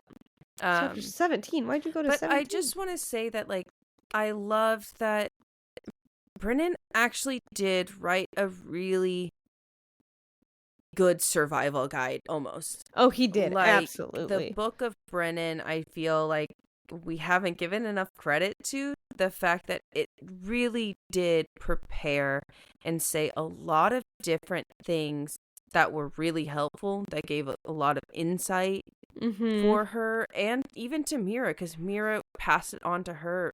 Because it was written originally for Mira, because everybody thought Violet was going into the scribe quadrant. Exactly. And so it's like, it's also interesting to think about because it was originally written for Mira. Do you think Brennan would have changed the style of writing that he did if it was for Violet. I think about that sometimes, and I'm like, Interesting. I mean, I wouldn't be surprised. Like, at do all. you think that he would have sugarcoated things a little bit more for her? Probably. Like, do you think that he would have given her more details because of the idea of she needs to, like, know things beforehand? That is true. I don't know. I think it depends. If the situation at how it was now 6 months before like he was planning on going to the scribe quadrant 6 months before, it was like, nope, we're gonna go to the writer's quadrant. And I think if he knew that, like if he was able to kind of figure that out, and he wrote 2 simultaneously while he was in the quadrant, and he knew that was gonna happen, I think he would have written a bit more for Violet because she was not prepared at all. Yeah, that but makes more also sense. Simultaneously sugarcoating something, if that makes sense, like certain things, like softening it, I think. Yeah, but also not softening it. I don't know. Like, it's like it's just big mix in between the two. Yeah. And so then chapter 23's beginning excerpt is the things that happen behind closed doors in the writer's quadrant in order to turn young cadets into full-fledged writers are enough to turn even the staunchest of stomachs. Those prone to queasiness should not pry. Major Offender's Guide to the Writer's Quadrant, unauthorized edition. Which is, like, so interesting to hear that, like, they openly admit, like, what we do to these kids is disgusting. It is, and I think Professor Grady does say it in the chapter. He's like, we're doing this for you, not to you. And which is wild, sir. It is. It's wild to hear him say that, because you hear that beginning excerpt and you're like, the fact that it is so unspeakable that people shouldn't look like, if they get queasy, that like people like see them and get physically ill. Like, that's crazy. And also the fact, like, I get the logic behind it. Like, if you are taken behind enemy lines and they're interrogating you, you need to learn how to handle this. But also, like, they are doing it to you. Like, sir, you are literally beating them. Like, but you know, it's like, just don't take it personally. Yeah, obviously. But also, I am curious do Venom do interrogations like that? I'm sure that it's even more intense. Fair, because I was like, I know that they're training for the Griffin Riders to do that, so I'm curious, like, interrogation wise. I'm sure that it's more intense. I'm sure that the Venom like have like more, not necessarily tools, but like disposable power to use. And which I think is so interesting, the way that they describe this, because if you think about it, everybody that like becomes a third year went through this. And I mean, yes, I understand it's like a classified class, but like it's not talked about at all. Like, give me a warning at least. Like, fuck. I know, and it's, you know, and it's also like you said, like, trauma is a big thing. Yeah. And I feel like think of all of the trauma that they're all going through. Like, it's a lot. And I know Violet even like when Ree and them are on the field, and how she's like, I'm a better writer because of it. Because if I didn't see Orly fall, you know, like, I'm a better writer because of it. I mean, that's a lot of trauma. You know what I mean? Like, it's, if they don't get all of that trauma, then they're not going to be able to handle it on the field. Absolutely, which I think is beneficial, but also the fact that the school has put that into their curriculum, that it is so intense that they kill multiple people off all the time. Like, yeah. And also how the Griffin writers, even, like, it's a death factory. Yep. Like, they openly admit, they're like, are you sure that's how you need to train? Absolutely. And I think that really just does sum up what Bezgaeth is. It is a death factory. And, you know, we see that because even Mira says, oh, RSC is where you lose the most second years. Like, after threshing, RSC is where you lose the most. Yeah, which is crazy. Crazy to think, especially because, like, there is so many other things, like, you know, you'd expect, like, war games maybe or something like that, but no, it's RSC. It's this class. It's a curriculum class that kills most people. Yeah. And it's insane. Because and again, like how I said, is like how Varish was like, oh, that fucking rule follower. Yeah, he's a teacher, guys. Yes. Like, can we point that out, please? Like, I don't know if he's a teacher. Like, I don't think he's teaching a class, but he is in that teacher-esque role. And so I think the teacher should be enforcing the rules, not the opposite. Not trying to break the rules or bend the rules. Or, like, really bend them in the sense of, like, oh, like, it says they should not be, not that they could not be. Like, really the fine print. And really, like, actually? Yeah, the fine print really, like, is something to, like, be looked at almost. Yeah. But also, not only that is the fact that he was also willing to use another student. Yeah. In this training, which I don't know if that's ever been done or is normal. I don't know if that's legal. Yeah, I don't know if they can actually do that because it is supposed to be people that they don't know. Like they're supposed to be the generic face, yeah, which was like, so funny. Yeah, but I'm also just like, I think that her saying that they were generic is, like you said, like that odd backhanded compliment almost, because technically if their job is interrogation, Phenomenal. I would want great skill to be so generic. Yeah. Because if they get out, I don't want them to recognize me. Absolutely. I don't want to go get beat afterward. No, thank you. Yeah, and so if you're getting into that field, absolutely. Like, that is what you, like, need to look like. And they probably kind of prepare themselves generically. Yes. But it is a very backhanded compliment. Like, if someone came up to me and was like, wow, you're just so generic looking, I'd be like, thanks. Like, I don't really know how to respond to that. Thank you, I guess. Question mark? No? Okay. Okay. Yeah, okay. What an interesting thing to say. Yeah.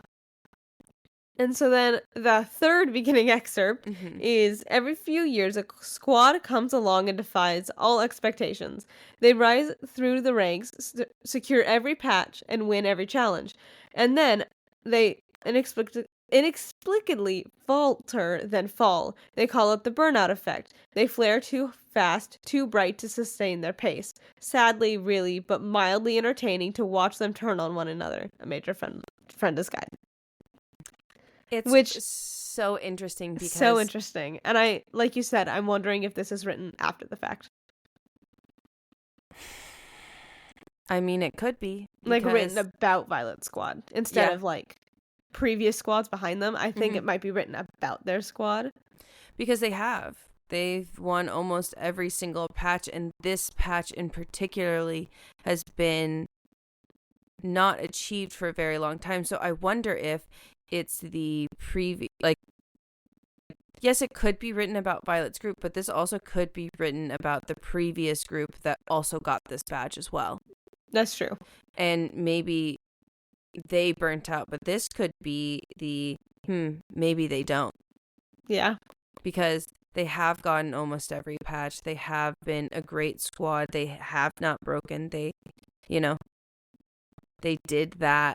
So yeah, I'm interested to see if maybe you are right that this is like foreshadowing the downfall of their,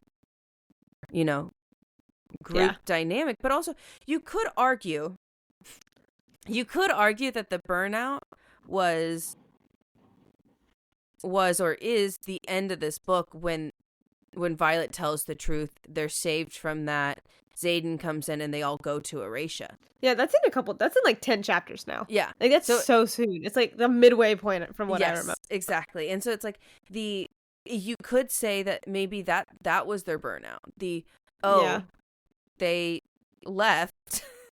Because I do remember, like, Ree takes the dagger and then they're all in that room and she's like, I'm not giving this back until you tell me what the fuck is going on. And I think that might have been it. It's the, we're done. I'm done with all the games. I'm done with all the lies. Tell me what the fuck is going on. And all three of them are kind of there like, yeah, no. We need to know. Exactly. And so it's you could argue maybe that that's the burnout that she's foreshadowing, is the burnout of we can't just keep blindly trusting each other. We need truth. Mm-hmm. I need to see it. I need proof, and I need to fucking see it for this to be a real fucking squad. And it's interesting to see, especially like within that chapter.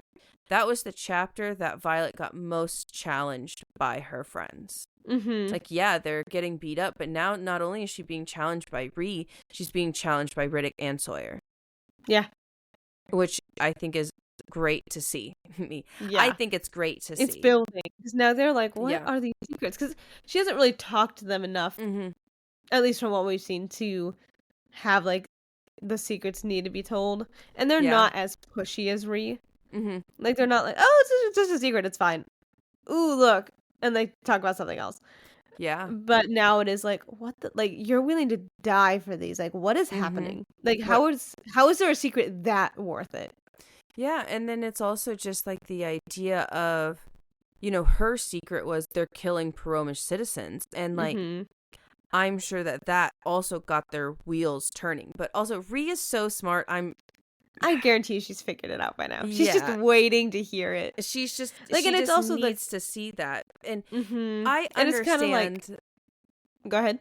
Sorry, I was like, I understand the idea of like, hey, I'm not fucking dumb. I know what the fuck you're feeling and what the fuck's going on. I just need you to say it. Yeah. I need you to say it so that it's good, because I know that you know that I know. Oh my god, yeah. So stop acting like I don't know that you know that I know. Yes. You know what I mean? And it's like, yeah, oh, absolutely. Yeah, and it's also, I also think in Rhee's shoes, it's a very similar feeling that Violet had right before she figured it out, where it was like, because you remember how Xaden was like, I'm not piecing it together for you. Like, you're smart, you can do it. Piece it together, I'll confirm it, type of thing. And I feel like that's kind of what's happening with Rhee, is she has all the pieces, she put them together, but it's that, like, final, like, nail in the coffin of, like, this is true, because I heard someone else, it's been verbalized. Yeah. Someone else has said it, and I think she's at that point. I agree. Wow. And, you know, I do want to bring up the dream. And so let's circle all the way back to the beginning of this little section. All the way back to the beginning of the section. I know, like, we kind of, like, did, like, little blips of the chapters like we do normally. So we're starting, like... What an interesting dream. And it's, as we know in Onyx Storm, she was dreamwalking in Xaden's dreams. And he was seeing the sage. But it's so interesting. I don't know if this is Xaden's dream or Violet's, because Taryn and Darna are there. So that's what makes me want to say it's Violet's dream. Because openly, she does say that the sage is talking to her like he is her teacher and not the teacher of the Dark Wielder that she killed on Taryn's back. Yeah. And it's also... But I'm also like, if we think about that battle, there was a Venom that hopped onto Taryn in the middle of the battle. Yeah.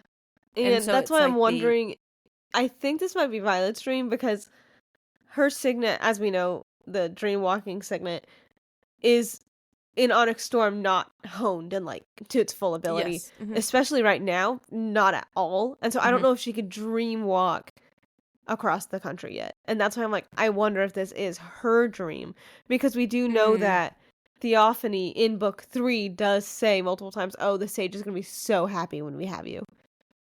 Yeah, but also it's like this is the male sage, it seems like. Yeah. But I don't think Xaden starts having those dreams until after the final battle of this book.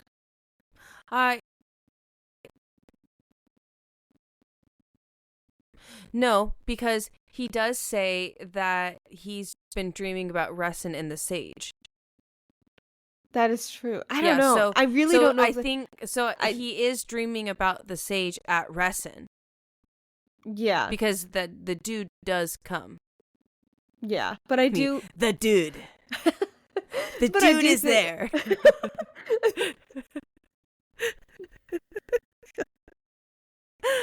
I do think... I don't know. I think this just because Taryn and Darna are there, I think this might be her dream.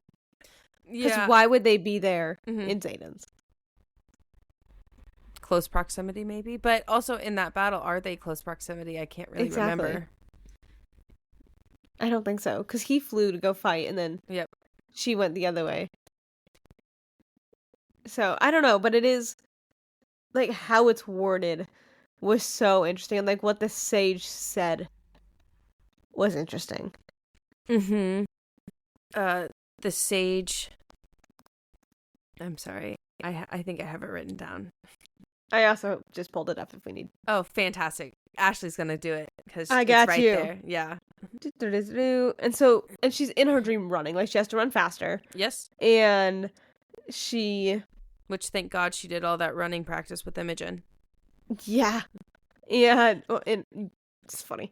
Yeah. And, Taryn... And she keeps saying, Taryn is going to die, and he doesn't see it coming for him. Which... I'm curious. What if it's... That's it. Let me finish first. No, and Darna is here. She shouldn't be here. And then there's nowhere to run. She's yanked off her feet by a force. And then she says that shadows marking his face. And it's an eerily young-looking face. And his lips are cracked and dry.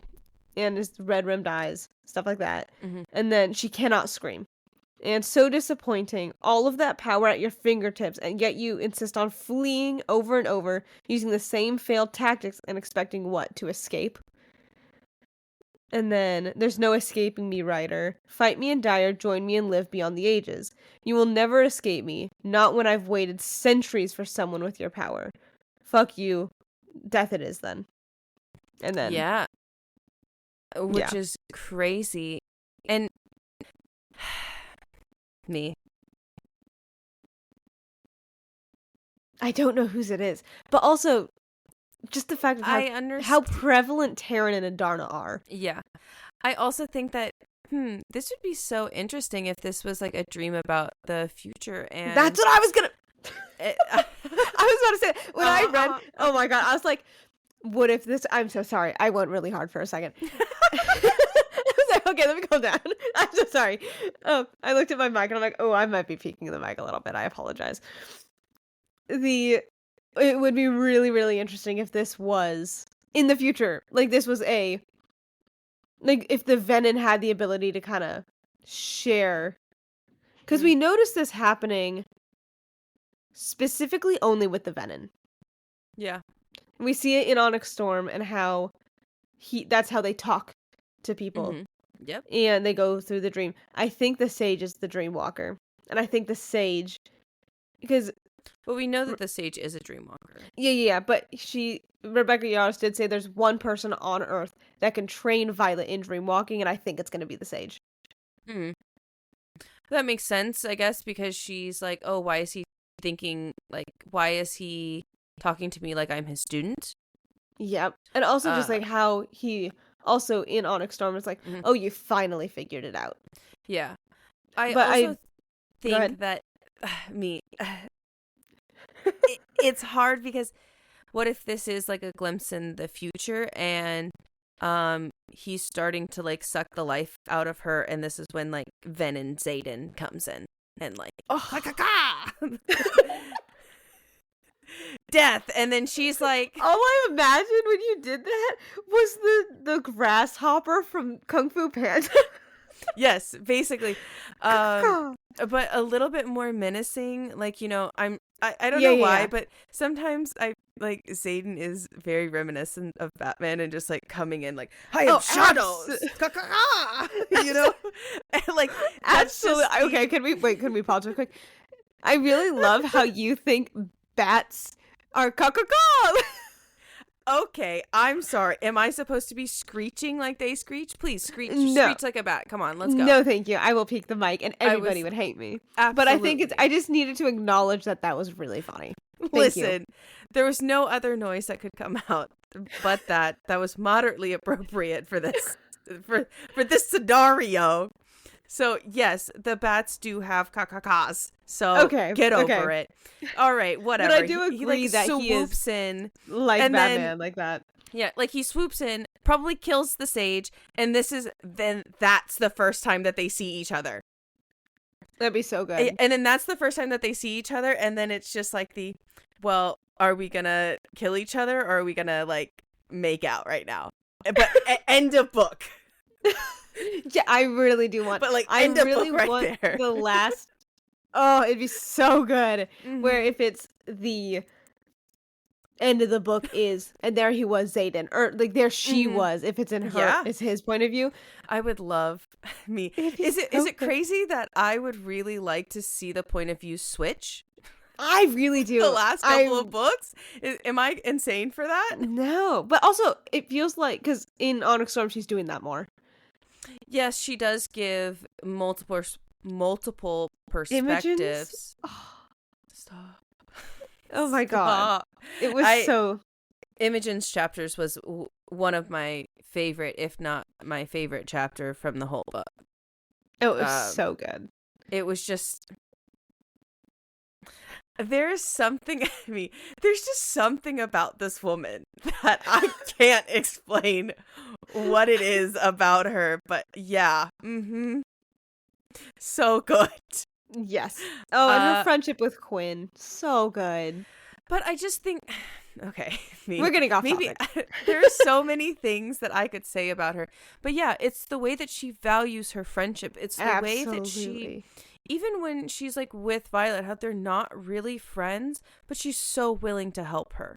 Mm-hmm. That they're not really friends, and she's like, hey, wait, like, whoa, back up. Like, I have my best friend to do that. This is like, I go and, gossip with my friends. Yeah. And like, we're not there yet. And I like how she does have that deep inner circle. How there is, how you can see that Imogen has created a community and a circle that is not the same as Xaden's. Because I can tell that Imogen talks to Quinn. Yeah. Imogen lets Quinn know everything. Mm-hmm. Like, and they are thick as thieves, will die together. And just also like watching Imogen be, especially in this book, in the second book, you see how much of a leader she actually is behind the scenes, and how integral. And is it that the word? Yeah, it is. Yeah, you're good. Yeah. Okay, great. I was like, wait, is that that sounded odd when that came out of my mouth. Was that she is to the rebellion? Mm-hmm. And how she just, I don't know. She's just such a fucking badass. I could go on. I love her. There's something about that woman. I just can't. Yeah. Mm-hmm. She is great. Yeah. Mm-hmm, yeah. Mm-hmm, mm-hmm, mm-hmm, yeah. And I know you and I have theorized that her and Bodhi are running Tyrandor behind. Like, Violet is the face. Yeah, for sure. They need a front runner. The front runner. But Imogen and Bodhi are the ones that are running it, and the ring is just for show. Yeah. Because maybe that's why they erased her memories. I don't know. I have to reread it because Ashley remembers this like random part that I don't even do, but I'm not the only one that remembers this. I've seen it online and people are going, I remember it, but I don't know where it is from. I don't even remember it. That's the thing. I remember it. I so barely vividly. remember it. And it's just like okay, whatever. I'll read the book and then I guess I'll catch up on your guys' fan theories. But I also think that, the dream is really foreshadowing the future, but also foreshadowing the fact that she already has the dream walking power in this book, and we're seeing it every single time that we're seeing her, quote unquote, have these nightmares. Are these her nightmares? Are these other people's nightmares? Who are they? And I love the fact that we have to like sort through all of that, and that the theories really come from like small things. And like, what if this is in the future and this was like part of the 12 hours? Also yes, like, what if that was part of it? And it's showing it now in like a twisted possibly version of it, but it's Terrence asleep, yeah, and Darna's there, and Darna was there. Like, if you really think, I feel like maybe this was part of the 12 hours. I think that'd be interesting, because it ended, mid-battle? Yep, mid-battle. Like, we didn't get to finish the battle. Sorry, I'm, like, sitting on something. We didn't get to finish the battle. And so, like, if this is a twisted version of it, and it's all been right here. We just had to look back. Yeah, and I don't know. I'm just so... I love it. I'm so excited. I am excited. I am. And it's fun because now that we've read the books, we're going to be there and like ready for like book 4 with everybody. Yeah. Which will be exciting because we started reading it right as Onyx Storm came out. Exactly. And so we definitely were like, oh, avoid all spoilers. Do not look. Don't look on anything. Don't do it. No. Blinders on. Yeah. Just keep scrolling. Scroll. Yeah. You know, and just we have a lot of fun with these books, and we love the fact that there's so much fan theories and so many like different points of views and different views on characters and things like that. Yeah. It is truly fun to see. Yeah. And I think it'd be fun for also when like book 4 comes out, they typically do like a midnight release. Oh yeah. And I think that would be really fun if like we were together to a midnight release. That would be fun, yeah. But, you know, travel. We'll see. We'll see. Yeah, we'll see what the cards hold, you know. That'll be in a couple of years, so we don't have to... I was going to say, I was like, I don't think it's coming out, you know, projected until 2027. Yeah, I think it's going to be, like, spring 2027 or 2028 at this point. Because like, she said she just finished prepping the contemporary, so she's on to draft 1. Yes. And, so which is fine. Please, take a break. Take the time. Yeah, take please. The time like, she was so burnt do out. Other things, like, we don't fault you for that. We appreciate your candidness and like how open you've been with like your community, you know? Yeah. Because I know that there's some authors, which, I mean, it makes sense. Like, it's hard to hold up like a public persona. And there's some authors that just don't do that, which again is completely fine, but it is nice to have like, hey, I'm taking a step back from writing because I need help with my mental health. I don't want to have panic attacks when I sit down at a desk. Yeah, absolutely. And I think that's so valid of you. Yeah. And it's, so, I would rather her take 5 years to write the next book to make it good than pumping it out in 6 months? I agree, because I feel like the next book is going to make or break the series as well. There are... I mean, the ending is too, but... Yeah, Ashley knows that I don't actually like conclude my thoughts of whether or not I like an entire series until it's done. And depending on the way that series ends, I will adamantly hate it. Like, I hate the entire series now. Yeah, no, I hate the entire series. It's just a thing. I hate the entire series, and I felt like I hated it through the whole thing, but I just couldn't say that I did until we saw the end. So that I wanted to know, are my feelings valid? And after reading the ending, so fucking valid. Caught up on what series you're talking. Yeah, it's okay. And, you know, it's just one of those things where it's fine. Everybody has different opinions, and I would rather this author take the time to give us good work than to pump out a series where the ending is shit. Mm-hmm. And that's how I feel. Thank you for coming to my TED Talk. That's how I feel about that, you know. Keep checking in when we talk about the series that we are currently alluding to, because I think everybody's going to be quite surprised. I have so many things to say about many thoughts. Why I hate it. I have so much. So many thoughts. So much. Yeah. So much. And I am excited to actually talk about it in that sense, because I feel like it's just in that sense, yes. don't want to reread it. But I do want to talk about it. Yes, we did have discussions about what we were going to do because I don't know if I could reread the whole series. No, I could not. We've read it once. We've gone through it. It's not like we've never read it and we just read summaries. Exactly. So that's okay. Well, we'll cross that bridge when we get there. We'll cross the bridge when we get there. That's all we got to say about that. Yep. And so I guess we got to reel it back in. Back in, jumping back in, Nolan and Varish. Talking about Jack. Yeah. Like, so blatant.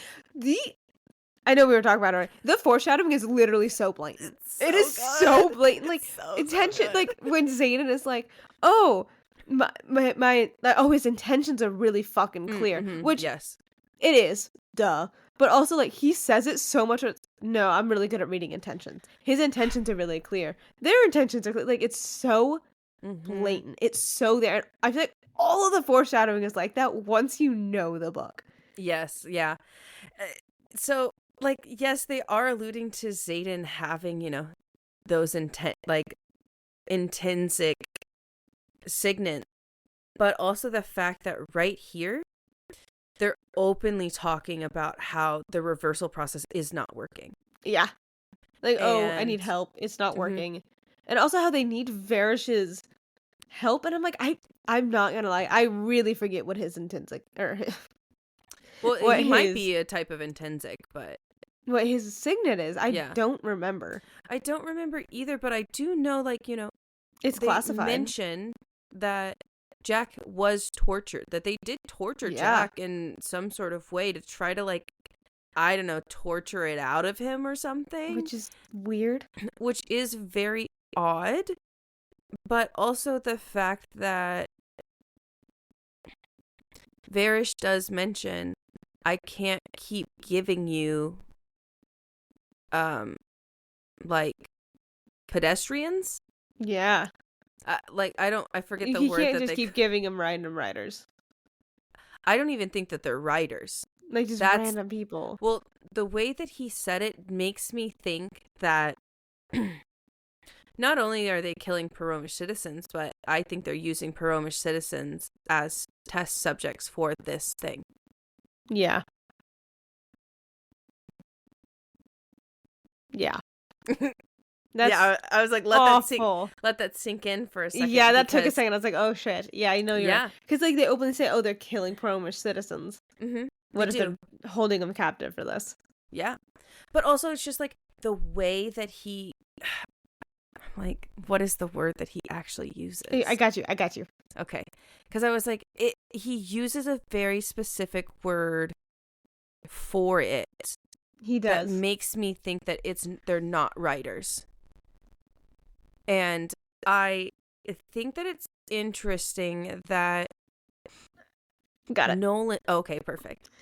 What were you saying? As I'm like, I found the scene. That Nolan is, as a mender, fucking okay with this. Like, yes, I understand, like, the mentality by the end was, oh, if I do this, I could be the best mender in the entire world. Mm-hmm. Because he's like, oh, I brought somebody back to life. Like, it's... Yeah. I mean, if he could cure the venom, that would be a phenomenal... Yeah, there'd be a crazy, amazing breakthrough. But we also, once again, circle back to the chapters that we saw earlier is, what was sacrifice for the sake of unity? Yep. And also, kind of like in the third book, where's the line? Mm-hmm. Like, where is the that line? venom are obviously not great. Mm-hmm. From our knowledge, not great. Mm-hmm. I'm going to say that. From our knowledge, they are not great. From our knowledge, yeah. And there needs to be a line on where we need to stop. Mm-hmm. We need to figure something else out that we can do, but we can't keep sacrificing people. Exactly. Like, that's dumb. Don't do that. Mm-hmm. So he says, like, oh, I've been thinking about my other patient, and he spent the night in the infirmary again. Sorenge will have to sleep off the mending for another hour, so why don't you walk back with me and see if your particular skills could be of use? I might be overlooking something. And this is the point where Rhea and them are like, yeah, what is happening? I'm sorry, what? Yeah. Like what? No, that Ree was saying, I'm sorry. Oh, I know. I was like, yeah. Like, yeah. And you think the sessions are failing. I think I've done all I can for him. I'm not going to sit here all day and waste time while she's sleeping. And then fine, we'll go. We'll have to be quick. I don't know. I think maybe it's a different section that I'm thinking of, but you know, the fact that he does say like he can't just that they think like, the sessions are failing and that and Jack is in the infirmary. Yeah, like what are they doing to him to the point where he's in the infirmary? Mm-hmm. Because also we know like Venom work a little differently. Like again, we don't know too much. Like we know a little bit more after the third book, but we don't know that. We know more of like their hierarchy than like how they physically work. I feel like we know they suck magic, but we don't know. Mm-hmm. And so anything like that. Yeah, and so it's interesting to me how he's in the infirmary. Like, what do they do? Like, why? What are they doing? Why is he in the infirmary? Doesn't he live there? Doesn't he live there? And then also just, you know, thinking about this scenario, Violet, Riddick, Ree, and Sawyer all acknowledge at the very beginning, why is there a bed in here? Yeah. And we definitely think that that's like foreshadowing that that's where they're going. It's going to be a very similar setup. We know that they don't end up there at the end, but, you know, that they are going to be there for multiple days. Oh, yeah. And also, it's foreshadowing. I mean, Violet's trapped in there for 5 days and she's on the bed. And I know that Nolan comes in and just mends her to the point where she's awake.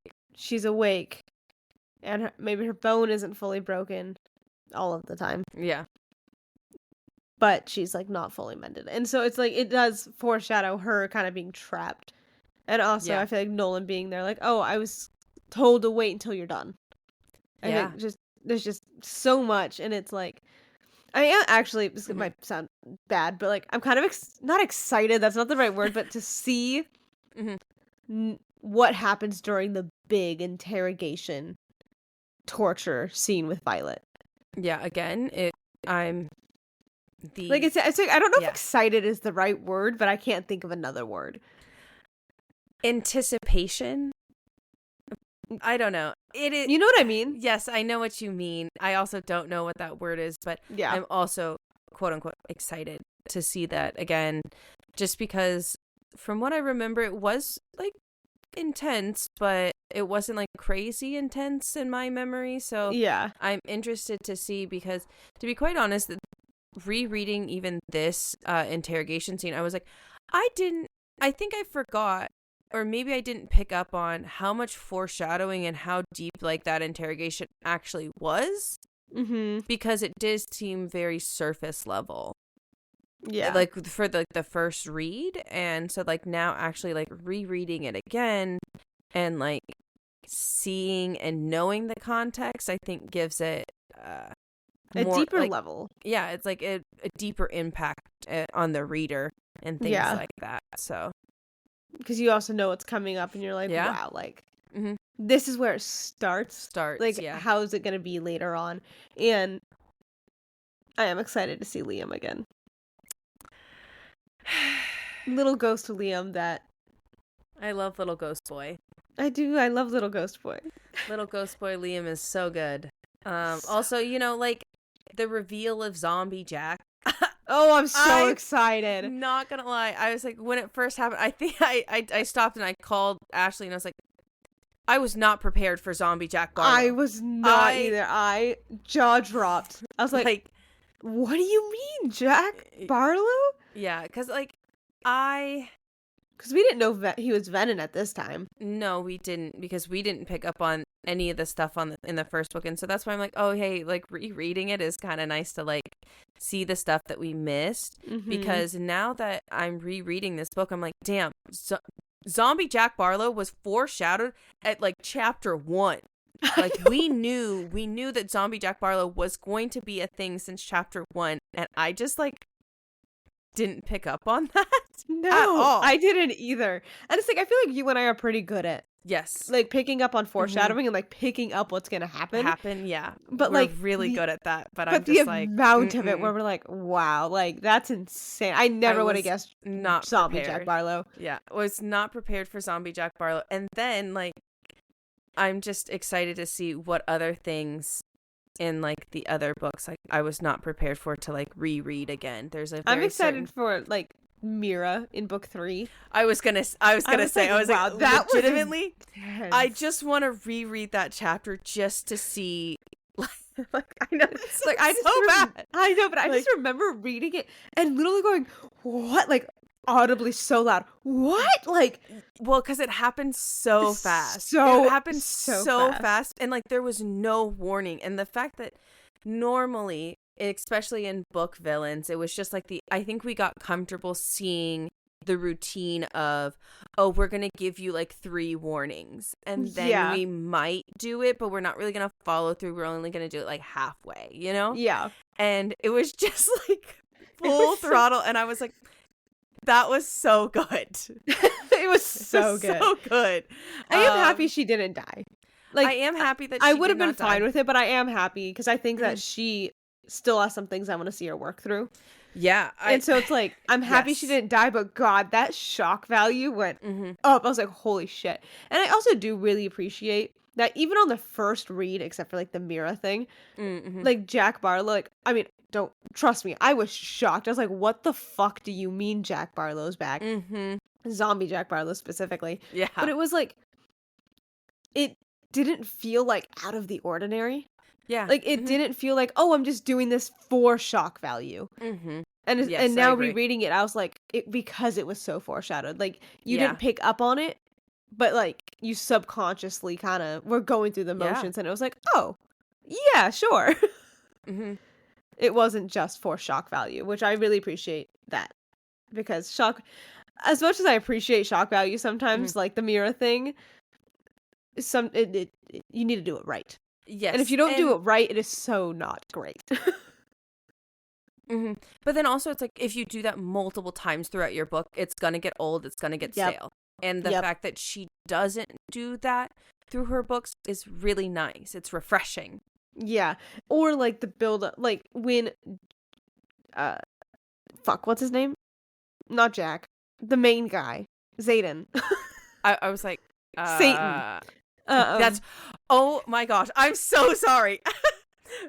Okay, so Ashley and I, obviously we are preparing, like we prep our sessions and we write notes about it, and then we we review the notes and we both use voice to text. I'm not going to lie about it. We both use voice to text. And so sometimes when you use voice to text, it really messes things up. And I was reading a note, especially in like fantasy books with weird names. Yes, that with weird names that are not typical and that nobody knows how to fucking spell. I don't even think people, I honestly, truly, as a reader, if I saw that name, I would not know how to pronounce that. Like Sigale, nope. if I saw that name, I would never know how to pronounce that. And so I thank everything, every fiber of my being, to the narrator of the audiobook teaching me how to say these names, because that's crazy. It's great. Yes, absolutely. But the voice to text, the note said, Violet and Satan go forge. And I was like, I'm sorry, Violet and who? Oh, actually, no, it wasn't. It wasn't the forge. It was God damn it. It was something else, and it like had the name Aiden in it, and that's what like was throwing me off. It threw you off because it was like a longer note. Was it because it was in the later? I think, wasn't it? No, wait, it wasn't this one. It was in. I'm like trying to like think, because it's a very. Was it tells Zayden through Bond that he's testing the serum? Yes, and it was, but also serum was not spelled correctly. No, and so I was like. Tells Satan. Violet tells Satan blank about not and I was like, about Aiden, and I was like, I'm so confused. And I was like, I apologize. And I was like, tells Satan who would be, and I was like, it's Xaden. And then we Got it. busted up laughing. It was so funny. And But, it was like, oh, Satan's just here now. Nice cameo. It's just like I was like, you know what? For some reason, am I shocked that Violet is talking to Satan right now? No. I guess it makes sense. Yeah. Mm-hmm. It wasn't a shock. Like, it wasn't shocked at all. I was like, okay, yeah. But I honestly was like, who's Satan? who is Satan in this book? Like, what is this? It was really funny. But I also so good. The shock of, because I guess it could qualify as a shock of Xaden turning Venom at the end of this book, but it was so built and built. It was like, because it was in his point of view, and so it was the question of, no, don't do it. No, you got to do it. You got to do it. And it was so built and built and built, and it was just that dread of, oh no, yeah. It was just the building dread, and I think she's really good at giving that build and like, oh no. Yeah. I see, the thing is, when Xaden turned Venom, I think that she wasn't going for shock value. I think she was going for the suspenseful dread. I think that that's why she hit it so well, and that by the end of it, we all knew. We were all sad. We were all disappointed. We all knew. We really, because it was, he turned his head and faced her, and we all knew. We were like, oh no, he did. Yeah, he did it. He did it, and I remember just, because I actually literally remember exactly where I was driving when that happened. I don't know why. I was like, I was like, oh wow, I was like right here. And every time I passed it, I'm like, this is when I found out Xaden was Venom. It's this and so it was very much like a suspenseful drag. And she didn't drag it out too long, but it definitely wasn't like, oh, he's Venom. Like, it was like, 3 chapters of like, oh god. Which is so good, and it's so fun. It's like, it is fun. She is good at playing the emotions of, oh, this is fun. Oh god. Like, she is good at, and if the ending is shitty and if this entire series turns shitty, at least we had fun with it. And that's my point of view. It's like, we're having fun with it. We're not sitting here like, oh my god, we have another 5 books of this. It's, at least we're having fun. We like the characters. If this turns out shitty, cool. We're having fun. We are having fun, and I will admit, I do kind of like the first book, and I feel like that I think that might be like something that, like, for me, like, makes it like I liked the first book, but the rest of it was shit. Like, I honestly, I'm fully prepared to say it. Oh yeah, I'm fully prepared to say it. It's just like one of those things where it's like, I also am a pessimist. I don't know if anybody could tell, but I'm just preparing myself for the. I know, I am too. I'm like, just in case. Like, we're gonna have fun in the moment, like, but just in case. Because it's like, I enjoy all books, even when they're bad. Yeah. And that's the thing, is even if I'm like saying that I don't like it or things like that, I'm still having fun saying I don't like it.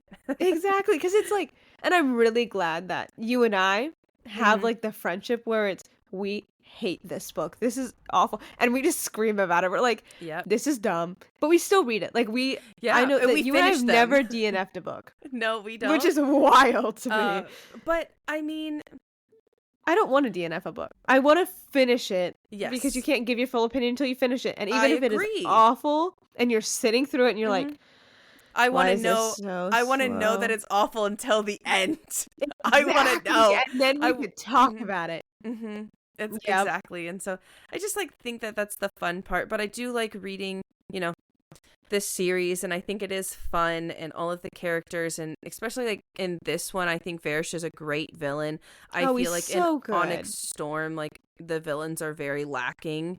Because I don't feel like, not that there isn't a villain, but it is definitely, like you said, that it's a never-ending camping trip. Yeah, that's what it is. Let's call it like it is. It's the never-ending camping trip. We all know what that fucking feels like, and it doesn't. It doesn't end. Yeah, and I don't know. I think Xaden is going to be the villain in book 4 and 5. I can't fucking wait. Honestly. I can't wait. I'm really excited for the battle between them. Me too. Oh, it'll be so good because it's going to be such I think that's going to be really thing. the emotional turmoil of I have to fight this person that I love. Mm-hmm. And so it's the physical fight on top of the Mm-hmm. insane emotions.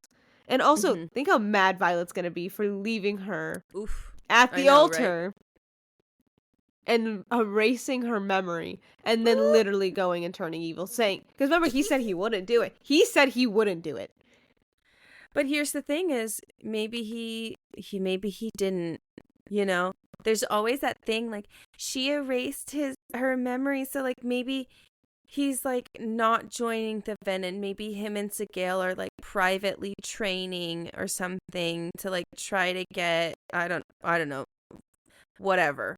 You know, I wouldn't be surprised if he's, like, 50-50, where it's, like, he's trying to get intel and he's trying to, like, do that for them, but then because he's a part of the Venom and, like, I don't know exactly, again, how it works, but, like, it's corrupting him, and so as the book goes on, it's more and more of that, no, I need to fight with them. I need to fight. It's that pull. And so I think I really want to get his point of view so bad. Like, half and half of that book.